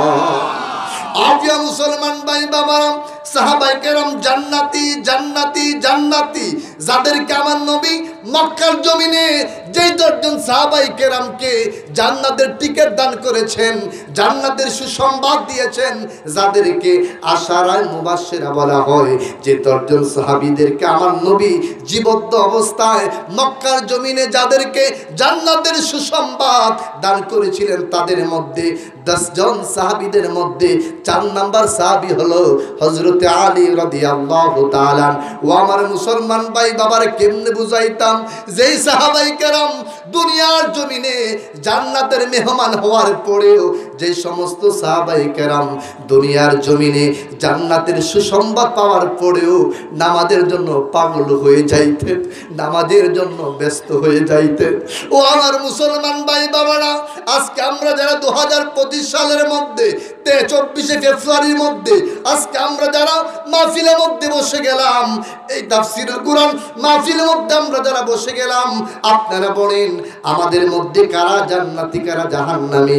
কোন মানুষ আপনারা বলতে পারেননি? কথা বলেন না, পারেন? কেউ পারি না। কে জান্নাতি কে জাহান্নামী আমরা এটা কেউ বলতে পারি না। কিন্তু মক্কার সাহাবী মদিনার সাহাবায়ে কেরাম জান্নাতি হওয়ার পরেও 100% সাহাবায়ে কেরাম জান্নাতি জান্নাতি জান্নাতের মেহমান হওয়ার পরেও মক্কার সাহাবায়ে কেরাম মদিনার সাহাবায়ে কেরাম কোনোদিন এক ওয়াক্ত নামাজ ছাড়ে নাই। আমার দয়াল নবীজি ইন্তেকাল শরীফ হওয়ার পূর্বে আম্মা জান আয়েশা সিদ্দিকা রাদিয়াল্লাহু তাআলা আনহার হুজরা শরীফের মধ্যে আমার রাসূল আরবি অসুস্থ হয়ে বিছানার মধ্যে শুয়ে গেলেন। রাসূল উঠতে পারে না, আমার নবী দাঁড়াইতে পারে না, মসজিদে নববীর মধ্যে আমার রাসূল জামাতের ইমামতি করতে পারে না। আবিয়া মুসলমান ভাই বাবারা, হযরতে সাইয়্যিদানা আবু বকর সিদ্দিক রাদিয়াল্লাহু তাআলা আমার নবী যে জায়গার মধ্যে দাঁড়িয়ে নামাজের ইমামতি করতেন, আমার নবী অসুস্থ হয়ে আম্মা জান আয়েশা সিদ্দিকা রাদিয়াল্লাহু তাআলা আনহার হুজরা শরীফের মধ্যে আমার রাসূল শুয়ে আছে।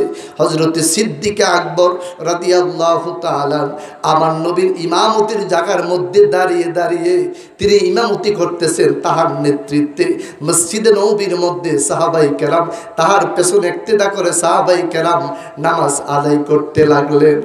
ও প্রিয় মুসলমান ভাই বাবারা, আল্লাহর হাবিব বললেন, ওরে আমার স্ত্রী, ওরে আমার বিবি আয়েশা সিদ্দিকা রাদিয়াল্লাহু তাআলা আনহা, তোমার হুজরা শরীফের মসজিদে নববীর দিকের একটা জানালার পাট খুলে দাও, আর তুমি একটু আমার কাছে আসো।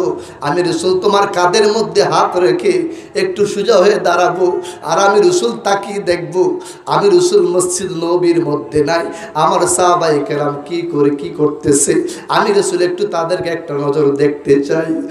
প্রিয় মুসলমান ভাই বাবারা, আম্মা জান আয়েশা সিদ্দিকা রাদিয়াল্লাহু তাআলা আনহা বলেন, আমি যেই মাত্র আমার হুজরা শরীফের একটা জানালার পাট আমি যেই মাত্র খুলে দিলাম, আল্লাহর হাবিব আমার কাঁধের মধ্যে হাত মুবারক রেখে একটু সোজা হয়ে দাঁড়িয়ে দেখলেন আমার আব্বা জান হযরতে আবু বকর সিদ্দিক রাদিয়াল্লাহু তাআলা আনহুর নেতৃত্বে সাহাবায়ে কেরাম মসজিদ নববীর মধ্যে জোহরের নামাজ পড়তেছেন।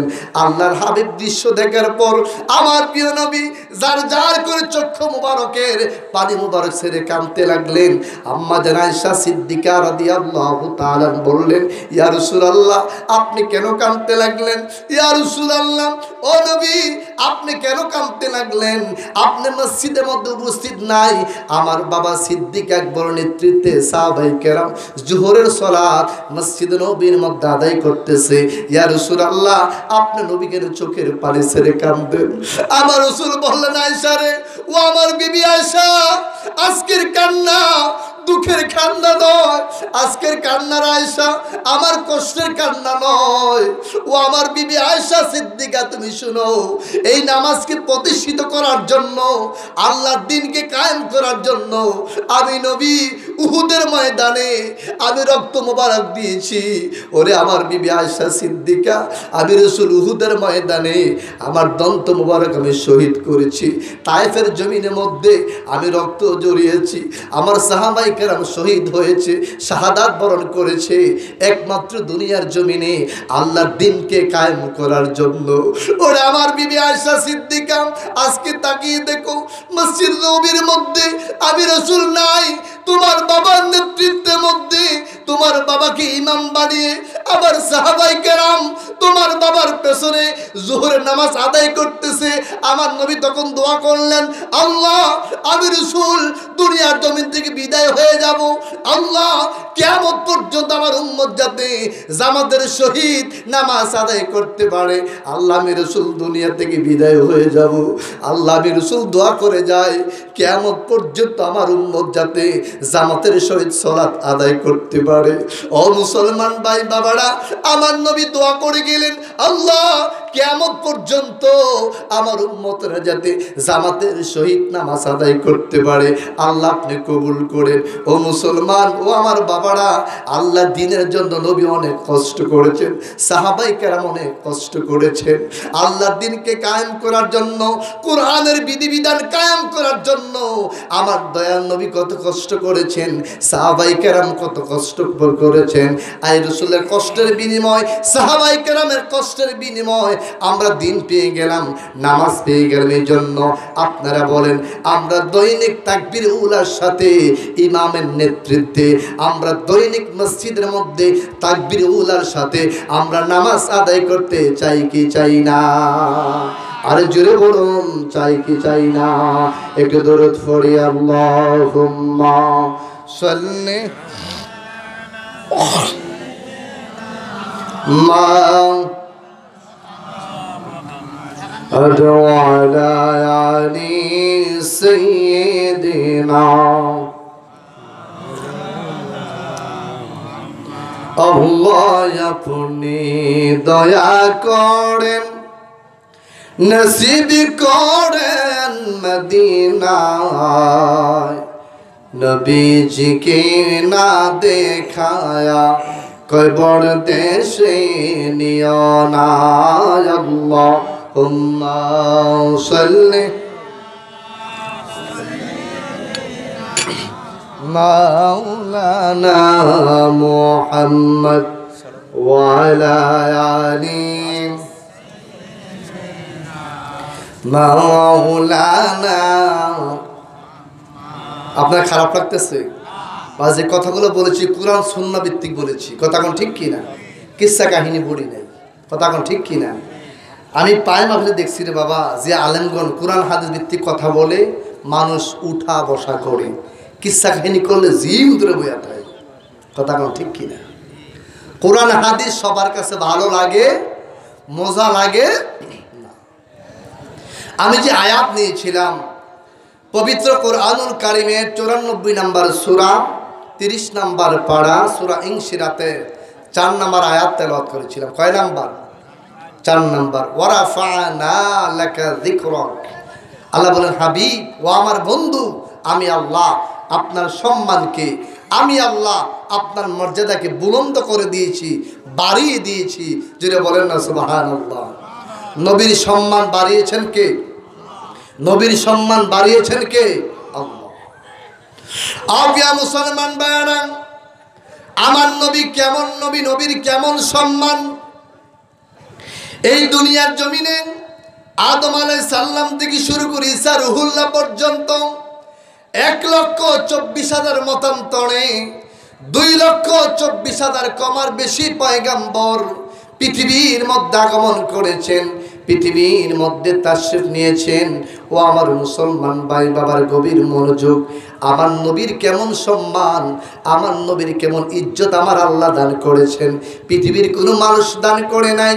ও মুসলমান ভাই বাবারা, আমার আল্লাহ আদম নবীর উপর দুরূদ শরীফ পড়ে না, আমার আল্লাহ মুসা নবীর উপর দুরূদ শরীফ পড়ে না, আমার আল্লাহ ইব্রাহিম নবীর উপর দুরূদ শরীফ পড়ে না, আমার আল্লাহ পবিত্র কোরআনুল কারীমের 33 নম্বর সূরা 22 নম্বর পারা সূরা আল আযহাবের 56 নম্বরে আল্লাহ তাআলা বললেন, ইন্নাল্লাহা ওয়া মালাইকাতাহু ইউসাল্লুনা আলান নবী। আল্লাহু আকবার।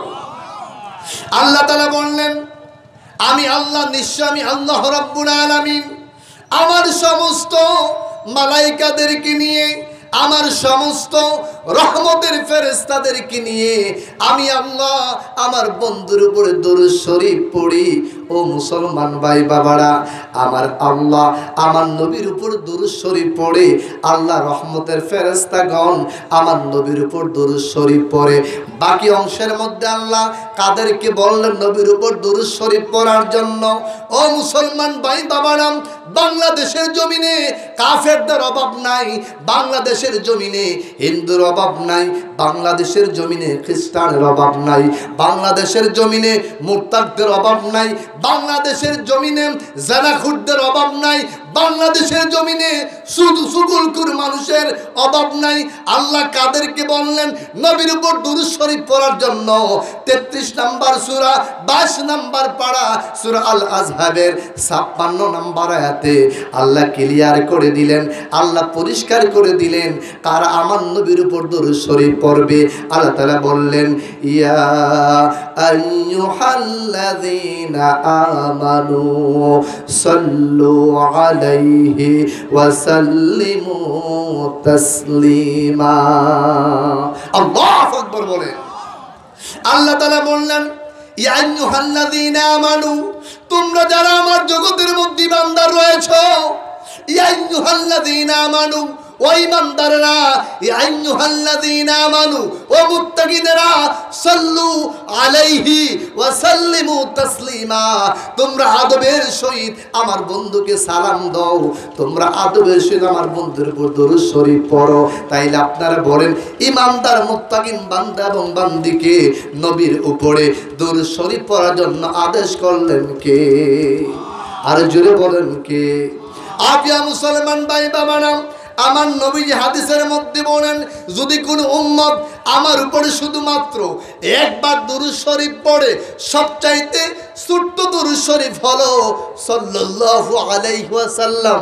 সুবহানাল্লাহ বলেন। ও মুসলমান বাবারা, নবীজির নাম শুনলে দুরূদ শরীফ পড়া ওয়াজিব। আল্লাহু আকবার বলেন।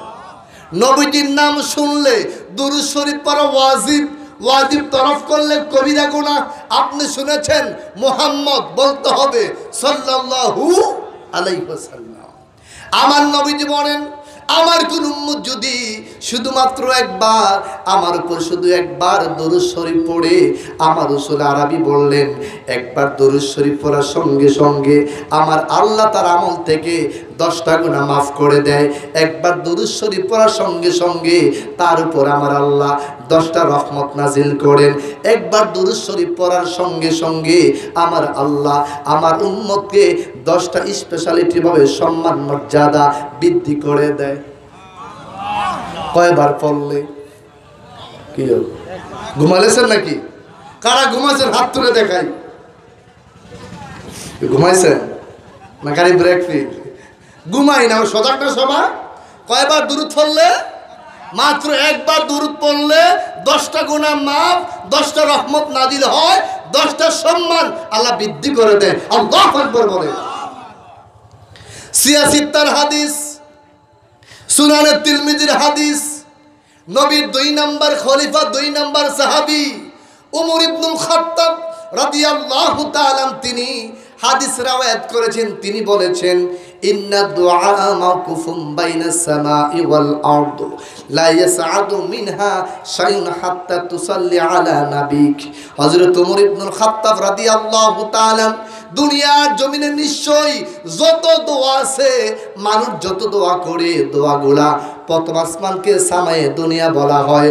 হযরত ওমর ইবনুল খাত্তাব রাদিয়াল্লাহু তাআলা বলেন, ইন্না দুআ মাওকুফুম বাইনাস সামাই ওয়াল আরদ, দুনিয়ার মধ্যে মানুষ বসে বসে যত দোয়া করুক না কেন, সকল দোয়াগুলা, সকল ইবাদতগুলা প্রথম আকাশের মধ্যে ঝুলন্ত অবস্থায় থাকে, যতক্ষণ পর্যন্ত প্রত্যেকটা ইবাদতের পর আমার নবীর উপর দরুদ শরীফ না পড়া হয়, ততক্ষণ পর্যন্ত আপনার দোয়াটা, আমার দোয়াটা আল্লাহর দরবারে কবুল হয় না। কথা কোন ঠিক কিনা?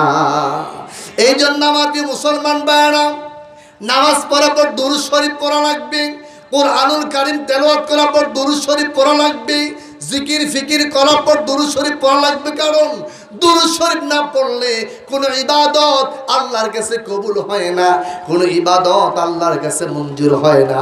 এই জন্য ওমর ইবনুল খাত্তাব রাদিয়াল্লাহু তাআলা বলেন, যিনি 2 নাম্বার খলিফা, 2 নাম্বার সাহাবী, তিনি বলেন, নিশ্চয় সকল দোয়া আকাশের মধ্যে ঝুলন্ত অবস্থা থাকে ততক্ষণ পর্যন্ত যতক্ষণ আমার নবীর উম্মত আমল করার পর আমার নবীর উপর দুরূদ শরীফ না পড়ে, ততক্ষণের জন্য আমলটা আল্লাহর দরবারে কবুল হয় না।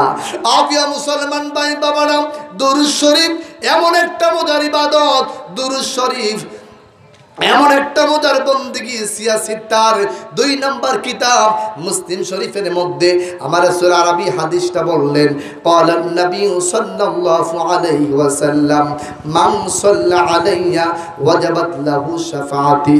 আল্লাহর হাবিব বললেন, যে উম্মত আমি নবীকে মোহাব্বত করে, যে উম্মত আমি নবীকে তাজিম করে, ইজ্জত করে, সম্মান করে, যারা দুনিয়া বেশি বেশি করে আমার উপর দুরূদ শরীফ পড়বে, মান সাল্লা আলাইয়া ওয়াজাবাত লাহু শাফাআতি, আমি রাসূল ওয়াদা দিলাম কিয়ামতের ময়দানে তার নসিবের মধ্যে আমার শাফায়াত করা ওয়াজিব হয়ে যাবে। আল্লাহু আকবার বলেন। এই জন্য আমার প্রিয় মুসলমান ভাই বাবারা, আমার নবী হাদিসের মধ্যে আরো বললেন, যে উম্মত মুহাব্বতের সহিত আমার উপর দুরূদ শরীফ পড়ে, ওয়ারিফুহুম, আমি রাসূল তাকে চিনি, ওয়ারিফুহুম, আমি রাসূল তাকে চিনি।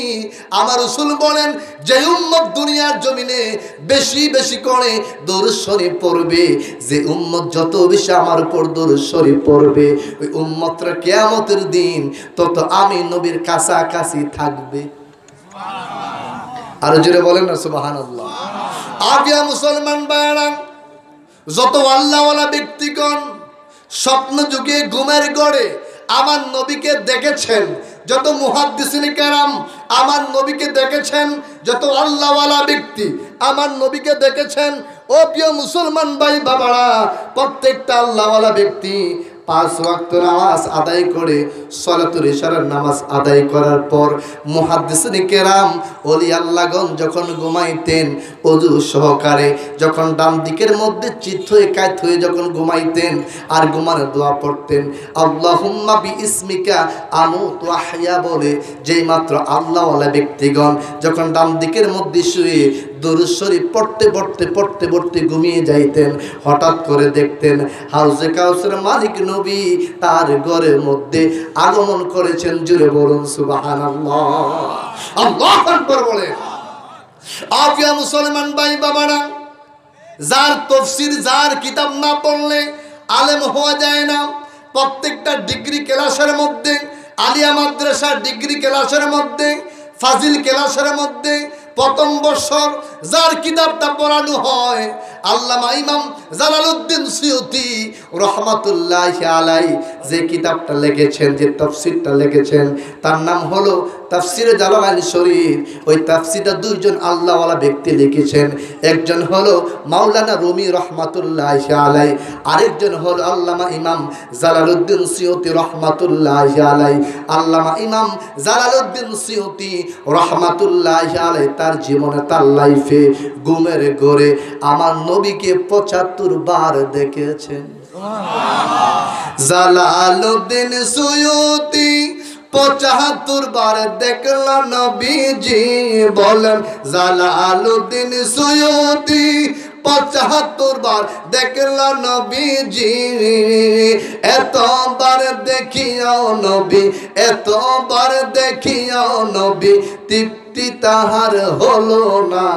মদিনা মদিনা আশিক মুমিনের ঠিকানা, বলো না মদিনা মদিনা আশিক মুমিনের ঠিকানা। বাবা দিদার চেয়ে কাঁদো তোমরা, দিদার চেয়ে কাঁদো তোমরা, হও না নবীর দিওয়ানা। মদিনা মদিনা আশিক মুমিনের ঠিকানা, বলো না মদিনা মদিনা আশিক মুমিনের ঠিকানা।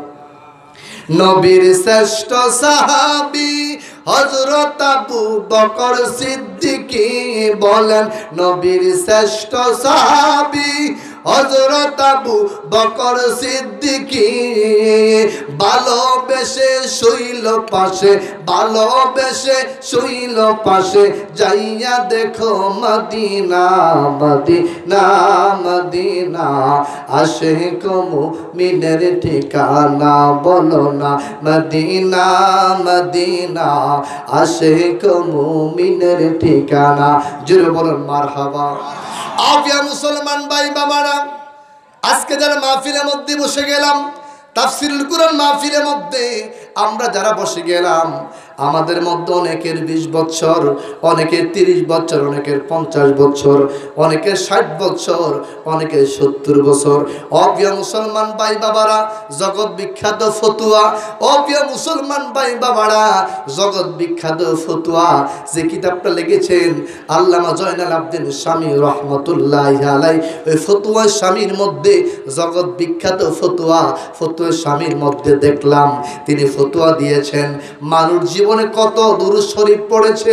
তিনি বলেন আল্লামা জয়নাল আবদিন রহমতুল্লাহ আলাইহি ফতুয়া শামীর মধ্যে বলেন বান্দা বান্দে আল্লাহর গোলামেরা আমার নবীর উপর জীবনে কতবার দুরূদ শরীফ পড়েছেন।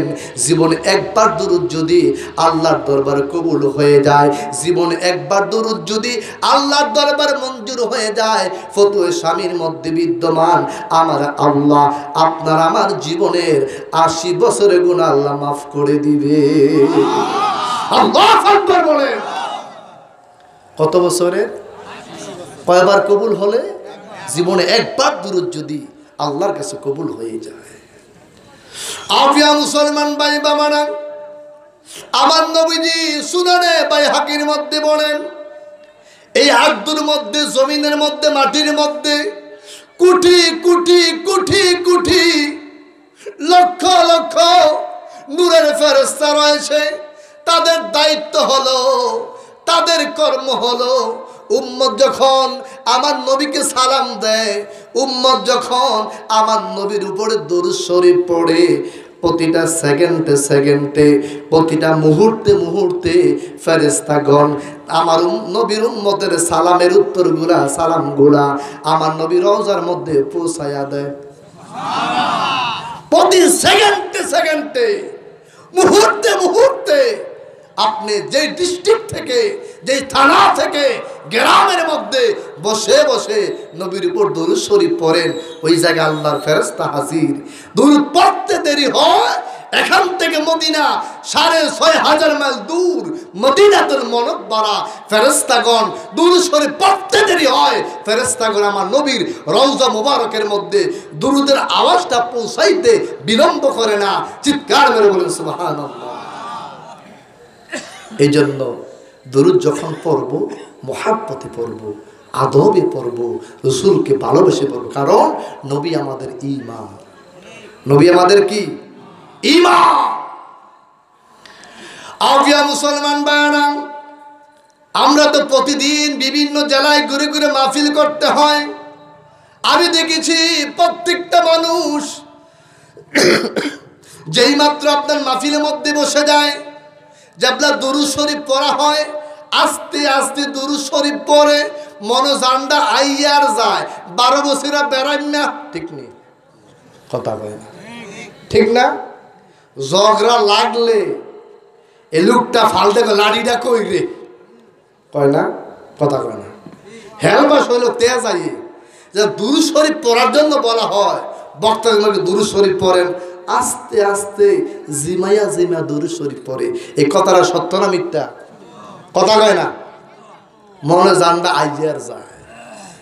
আফিয়া মুসলমান ভাইরা, যারা এইরকম ভাবে যারা দরুদ শরীফ পড়েন, সাবধান হয়ে যান, হাদিসটা শুনেন, সাবধান হয়ে যান আর মনোযোগ দিয়ে হাদিসটা শুনেন। আমার নবীজি বললেন, ক্বালান নবী সাল্লাল্লাহু আলাইহি ওয়াসাল্লাম আল বাখিলু লা ইয়াদখুলুল জান্নাহ। রাসূল বললেন, যারা বকিল, যারা কিপটা, যারা কিপন, তারা কোনোদিন কখনো আল্লাহর জান্নাতের মধ্যে ঢুকবে না। আফিয়া মুসলমান ভাই বাবারা, রাইসুল মুফাসসিরিন আমার নবীর আপন চাচা হযরত আব্বাস রাদিয়াল্লাহু তাআলা আমার হুজুরকে প্রশ্ন করলেন, ইয়া রাসূলুল্লাহ, ও নবী, আপনি হাদিস দ্বারা আপনি কাদেরকে বুঝিয়েছেন আল বাখিলু লা ইয়াদখুলুল জান্নাহ, যারা বখিল, যারা কৃপণ, যারা কিপটা হবে তারা কোনোদিন কখনো আল্লাহর জান্নাতের মধ্যে আগমন করবে না। ইয়া রাসূলুল্লাহ, মক্কার জমিনে ধনী মানুষের অভাব নাই। ইয়া রাসূলুল্লাহ, এই হাদিস দ্বারা আপনি রাসূল কাদেরকে বুঝিয়েছেন?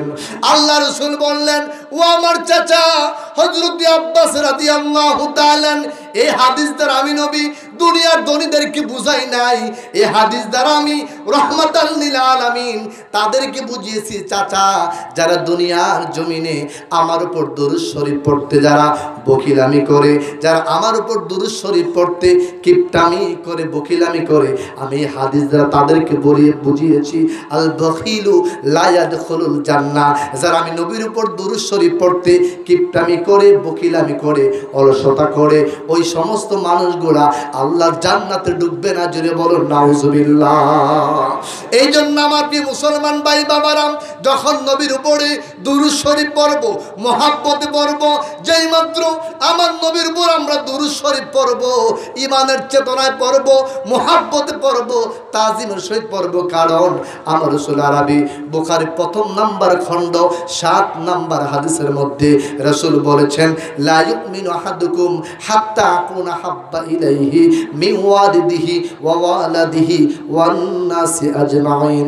আল্লাহর হাবিব বললেন, ওরে আমার উম্মত, ও আমার উম্মত, একটা মুসলমান ততক্ষণ পর্যন্ত খাঁটি মুমিন হতে পারবে না, একটা মুসলমান ততক্ষণ পর্যন্ত মুমিনে মুকাম্মেল হতে পারবে না, যতক্ষণ পর্যন্ত আমি রাসূল তার কাছে তার মার চাইতে, তার বাবার চাইতে, তার ছেলে সন্তানের চাইতে, তার পরিবার পরিজনের চাইতে আমি রাসূল তার কাছে অধিক প্রিয় পাত্র না হব।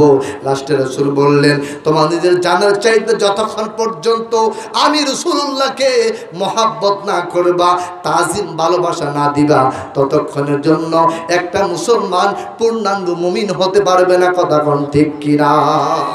রাসূলকে ভালোবাসা লাগবে নিজের জানের চাইতে, কম না বেশি? জোরে বলেন, কম নাকি বেশি? তাইলে আপনি মুমিন হতে পারবেন, নতুবা আপনার মুমিন হওয়ার সম্ভাবনাও নাই। এই জন্য আমার প্রিয় মুসলমান ভাই বাবারা, যদি আমরা নবীর দিদার পাইতে চাই, যদি আমরা ঘুমের ঘরে নবীর দিদার আমরা লাভ করতে চাই, 5 ওয়াক্ত নামাজ পড়ার পর বেশি বেশি করে আপনাকে আমাকে দরুদ শরীফ পড়া লাগবে। কারণ রাসূল দেখার একটাই মাত্র মেডিসিন, আমার নবী দেখার একটাই মাত্র ওষুধ, সেটা হলো 5 ওয়াক্ত নামাজ পড়ার পর বেশি বেশি করে দরুদ মুস্তাফা, সবচাইতে বেশি দরুদ শরীফ পড়বেন। এশার নামাজ পড়ে যখন ঘুমাতে যাবেন, এশার নামাজ পড়ে যেই মাত্র ঘুমাবার জন্য যাবেন, ওযু করে পাক পবিত্র হয়ে ঘুমের দোয়াটা পাঠ করে দরুদ শরীফ পড়তে পড়তে ঘুমিয়ে যাইবেন। এক সপ্তাহ দরুদ পড়ে দেখেন, 1 মাস পরে দেখেন, 2 মাস পরে দেখেন, 1 বছর পরে দেখেন, হঠাৎ করে দেখবেন হাউজে কাউসারের মালিক নবী আপনার বাগা গড়ে আমার নবীজি হাজির হয়ে যাবে। আল্লাহু আকবার বলেন। নবী দেখতে চাই কি চাই না? আর যদি বলেন চাই কি চাই না? তাইলে 5 ওয়াক্ত নামাজের পর বেশি বেশি দরুদ শরীফ পড়া লাগবে। কথা কোন ঠিক কিনা? নামাজ ফইরা না সাইরা? কথা কেন ফইরা না সাইরা? উল্টা বুঝছেন না। একবারা গাটলার মধ্যে উঠ তুলে ব্যথা পাইছে। গাটলা চিনেন না আপনারা? ওই যে আগে যে মাঝে গাট কয়, গাট কি কয়, যে সিঁড়ি মতো যে উঠতো, আমাদের কুমিল্লা কয় গাটলা, আপনারা কি কম? গাট। হ্যাঁ, গাটলা, গাট, কদু, লাউ, লাউ কদু, হক মদা সাত, নুন লবণ একই তো কথা। এক এক দেশের গালি, এক এক দেশের বলি, বুঝলেই হইলো। কথা কোন ঠিক কিনা? গাড়ের মধ্যে উঠ তোলে বেটা সেরাইয়া পায়ের মধ্যে ব্যথা পাইছে। ডাক্তার সাহেব এনো আছে, গেছে ডাক্তারও গেছে, ডাক্তারে মলম দিছে, দিয়া কয় যেহেন ব্যথাটা পাইছেন এন ভালো করে মালিশ করবেন। প্রেসক্রিপশন লেখা দিছে। বেটা আইয়া মলমটা খুললা যে গাছলাত উষ্টাইয়া পড়ছে, গাছলাত মলম ঘষতে ঘষতে কালা গাছ সাদা বানাই লিছে। ব্যথা তোমাকে আর কমে না। ব্যথা কথা কন না, ব্যথা পায়ের ব্যথা তো বাড়তা আছে মিয়া। দ্রিমের ফানিলে পড়তো টাকাইয়া মিয়া, পাক্কার মধ্যে আমার গাছের মধ্যে পড়ছে মিয়া, আটের মধ্যে ফলে অনেক ব্যথা পাওয়া যায় না। বেড়া 3 দিন মাজ্জা মলম মাগার শেষ করে লেছি। দৌড়ে গেছে, ডাক্তার কি 500 টাকা ভিজিট দিলাম, কেউ মলম দিলে কি ও মারতে মারতে গাছ সাদা করে লাইছি, মানে মা গাছ ব্যথা তো ভালো হয় না। আপনি কই মারছেন? আমরা তো কইছেন যে অনুষ্ঠানে পড়ছি ব্যথা পাইছি এনো মারতাম।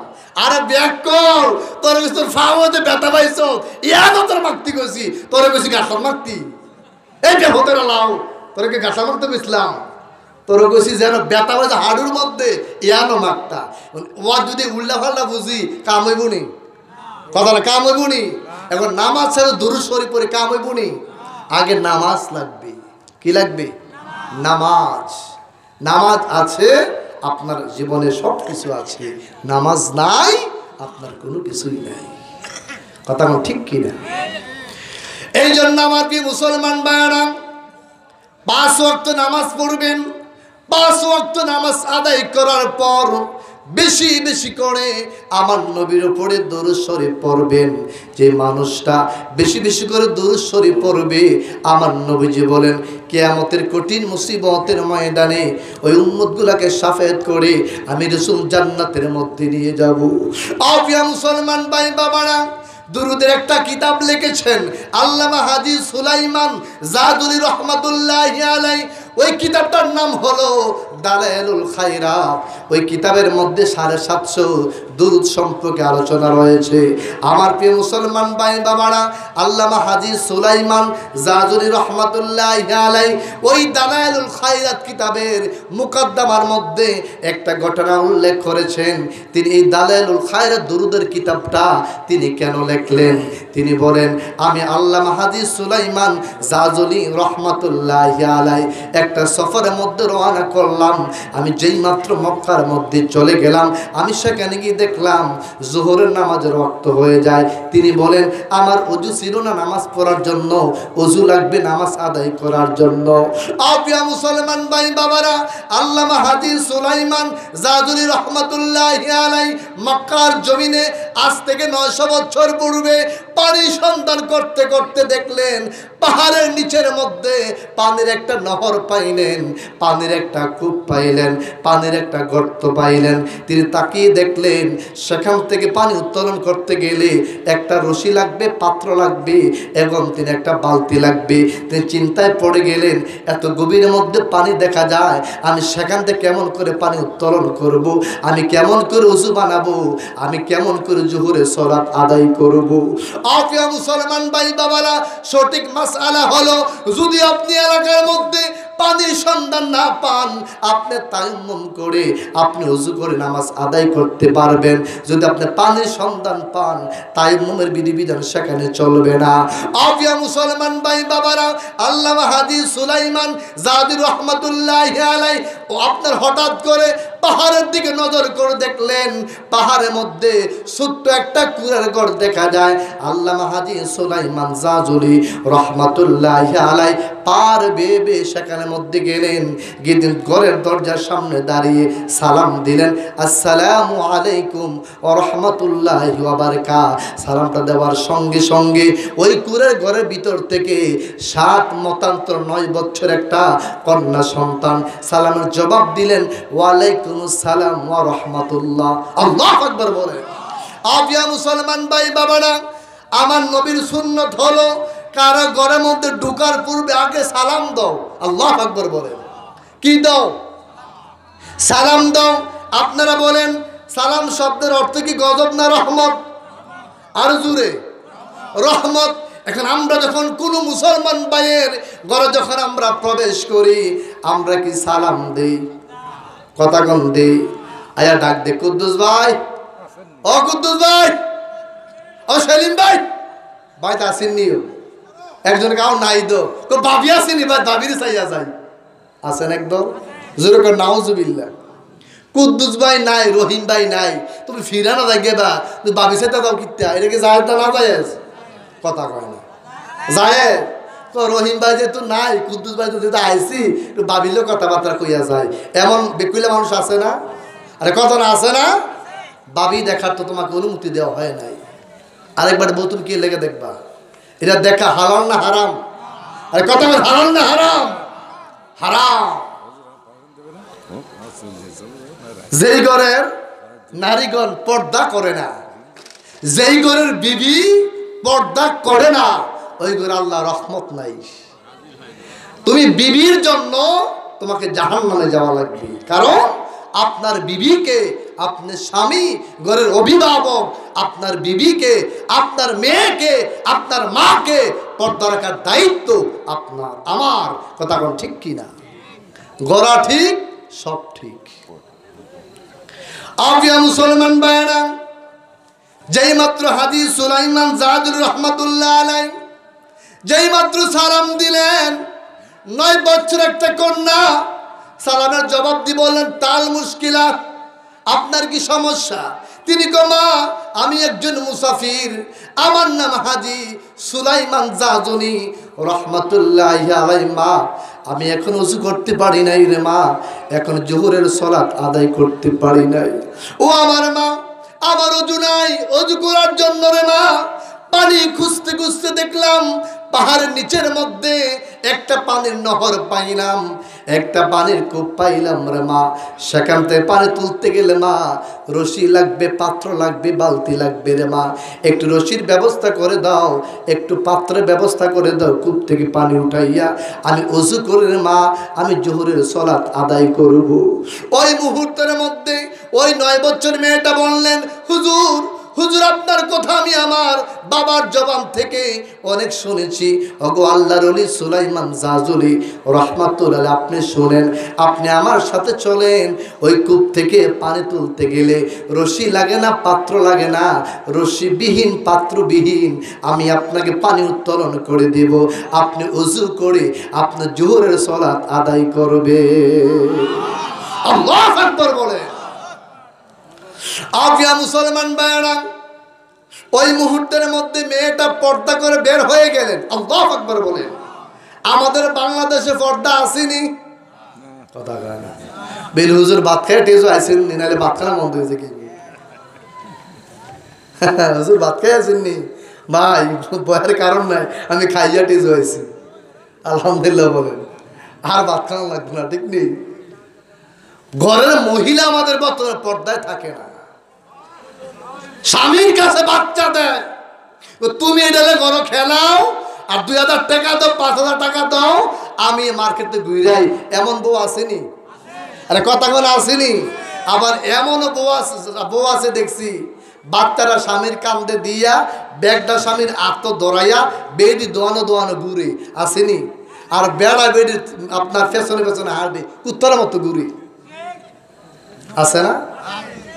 এই তুমি স্বামী যে কাপড়টা চয়েস করে পছন্দ করে বিবির জন্য আনবা, এইটা তার জন্য হালাল।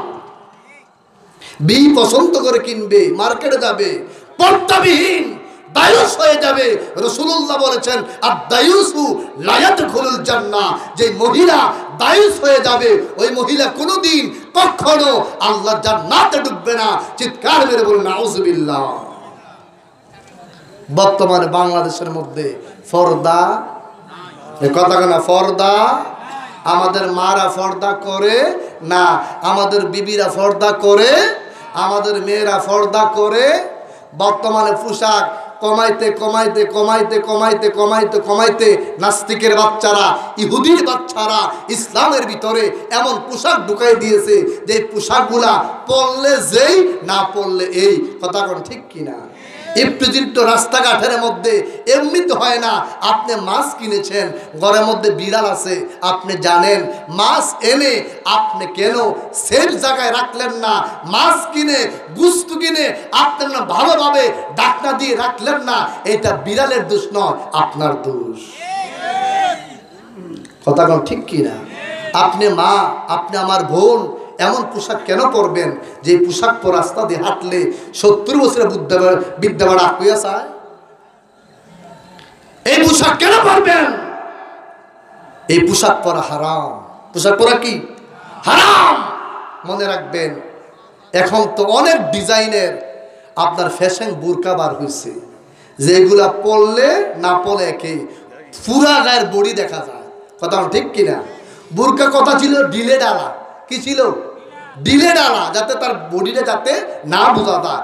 এমন টাইট ফরেমে লাগাইয়া মাশাআল্লাহ দিলে বুরকা ফইরা যে না ফইরা সাবধান হয়ে যাও মা, সাবধান হয়ে যাও, যে দায়ুস হয়ে যাও। খোদা কি কসম, তোমার কপালে নবীর শাফায়াত নাই, তোমার তকদিরে নসিবে জান্নাত নাই। আপনারা যারা অভিভাবক, ঘরের অভিভাবক রয়েছেন, আমি আপনাদেরকে বলবো, আপনারা আপনাদের বিবিকে পর্দায় রাখবেন, আপনারা আপনাদের মেয়েকে পর্দায় রাখবেন। কিয়ামতের দিন আল্লাহ আপনাকে আগে জিজ্ঞাসা করবে, আমি আল্লাহ তোমাকে ঘরের অভিভাবক বানাইলাম, তুমি কেন তোমার বিবিকে পর্দায় রাখলা না, তুমি কেন তোমার মেয়েকে পর্দায় রাখলা না? আল্লাহর দরবারে হাসর ময়দানে কুঠি কুঠি মানুষের সামনে আল্লাহর কাছে গোটা জিন্দেগির হিসাব দেওয়া লাগবে কিনা? কথা লাগবে কিনা? আল্লাহ নিজে বলেছেন, ফামাইয়া আমাল মিসকালা যাররাতিন খায়রান ইয়ারা ওয়া মাইয়া আমাল মিসকালা যাররাতিন শাররান ইয়ারা। যাররা যাররা করে নেকের হিসাব দেওয়া লাগবে, যাররা যাররা করে বদের হিসাব দেওয়া লাগবে। আল্লাহু আকবার বলেন। আল্লাহ কাউকে ছাড় দিবে না, কাউকে ছাড় দিবে না। এই জন্য আমার প্রিয় মুসলমান ভাইরা, ওই 9 বছরের মেয়েটা পর্দা করে যেই মাত্র বের হয়ে গেলেন আর বলেন, হুজুর আপনি আমার সাথে চলেন, ওই কূপ থেকে আমি আপনাকে পানি উত্তোলন করে দেব, রশি লাগবে না, পাত্র লাগবে না, পাত্রবিহীন রশিবিহীন আমি আপনাকে পানি উত্তোলন করে দিব। আপনি আপনি জোহর নামাজটুকু আদায় করবেন, আপনি একটু আমার সাথে চলেন। আপিয়া মুসলমান ভাই বাবারা, আলোচনা ছেড়ে দিচ্ছি। আপিয়া মুসলমান ভাই বাবারা, যেই মাত্র মেয়েটা কূপের সামনে গেলেন, আল্লাহর ওলি আল্লামা হাজী সুলাইমান জাজুলি রহমাতুল্লাহি আলাইহি দেখলেন কূপের সামনে দাঁড়িয়ে মেয়েটা মনে মনে কি যেন পড়লো, মেয়েটা মনে মনে কি যেন পড়ে কূপের মধ্যে 3 বার থুতু মারলো।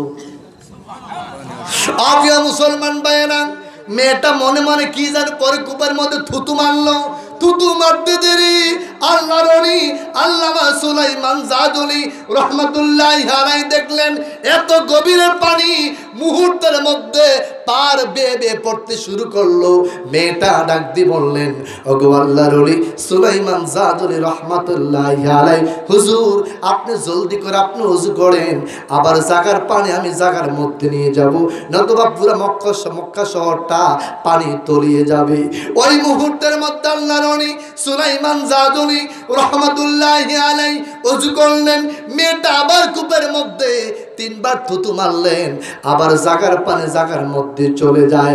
আল্লাহর ওলি সুলাইমান জাজুলি রহমাতুল্লাহি আলাইহি চোখের পানি ছেড়ে কেঁদে কেঁদে বললেন, মা ও মা, এইটা কোনো সাধারণ কর্ম হতে পারে না। ওরে আমার মা, মাত্র তোমার 9 বছর, ও মা তোমার থুতুর কারণে গভীর পানি উপরের মধ্যে চলে আসে, আবার তোমার থুতুর কারণে জাগার পানি জাগার মধ্যে চলে যায়। ও মা, এইটা কোনো সাধারণ কর্ম হতে পারে না, এইটা কোনো সাধারণ ইবাদত হতে পারে না। মা তুমি সত্যি করে বলো, তুমি তোমার জীবনে এমন কি নেক আমল করেছো? ওই মুহূর্তের মধ্যে ওই মেয়েটা বললেন, ওগো আল্লাহর ওলি সুলাইমান জাজুলি রহমাতুল্লাহি আলাইহি, আমরা মক্কার মানুষ, আমরা দৈনিক আমার রাসূলকে মহব্বত করে আমি 500 বার আমার নবীর উপর দরুদ শরীফ পড়ি। এই মুহূর্তে আমি আমার নবীকে মহব্বত করে, আমার নবীকে তাজিম করে আমি 3 বার দরুদ শরীফ পড়ে আমি কূপের মতো তো মারলাম। এটা আমার কোনো পাওয়ার নয় গো আল্লাহর ওলি, আমার রাসূল আরবীর দরুদের মর্তবার কারণে আমার আল্লাহ কূপের পানিটাকে মুহূর্তের মধ্যে উপরের মধ্যে উঠাই দিলেন। জোরে বলেন সুবহানাল্লাহ।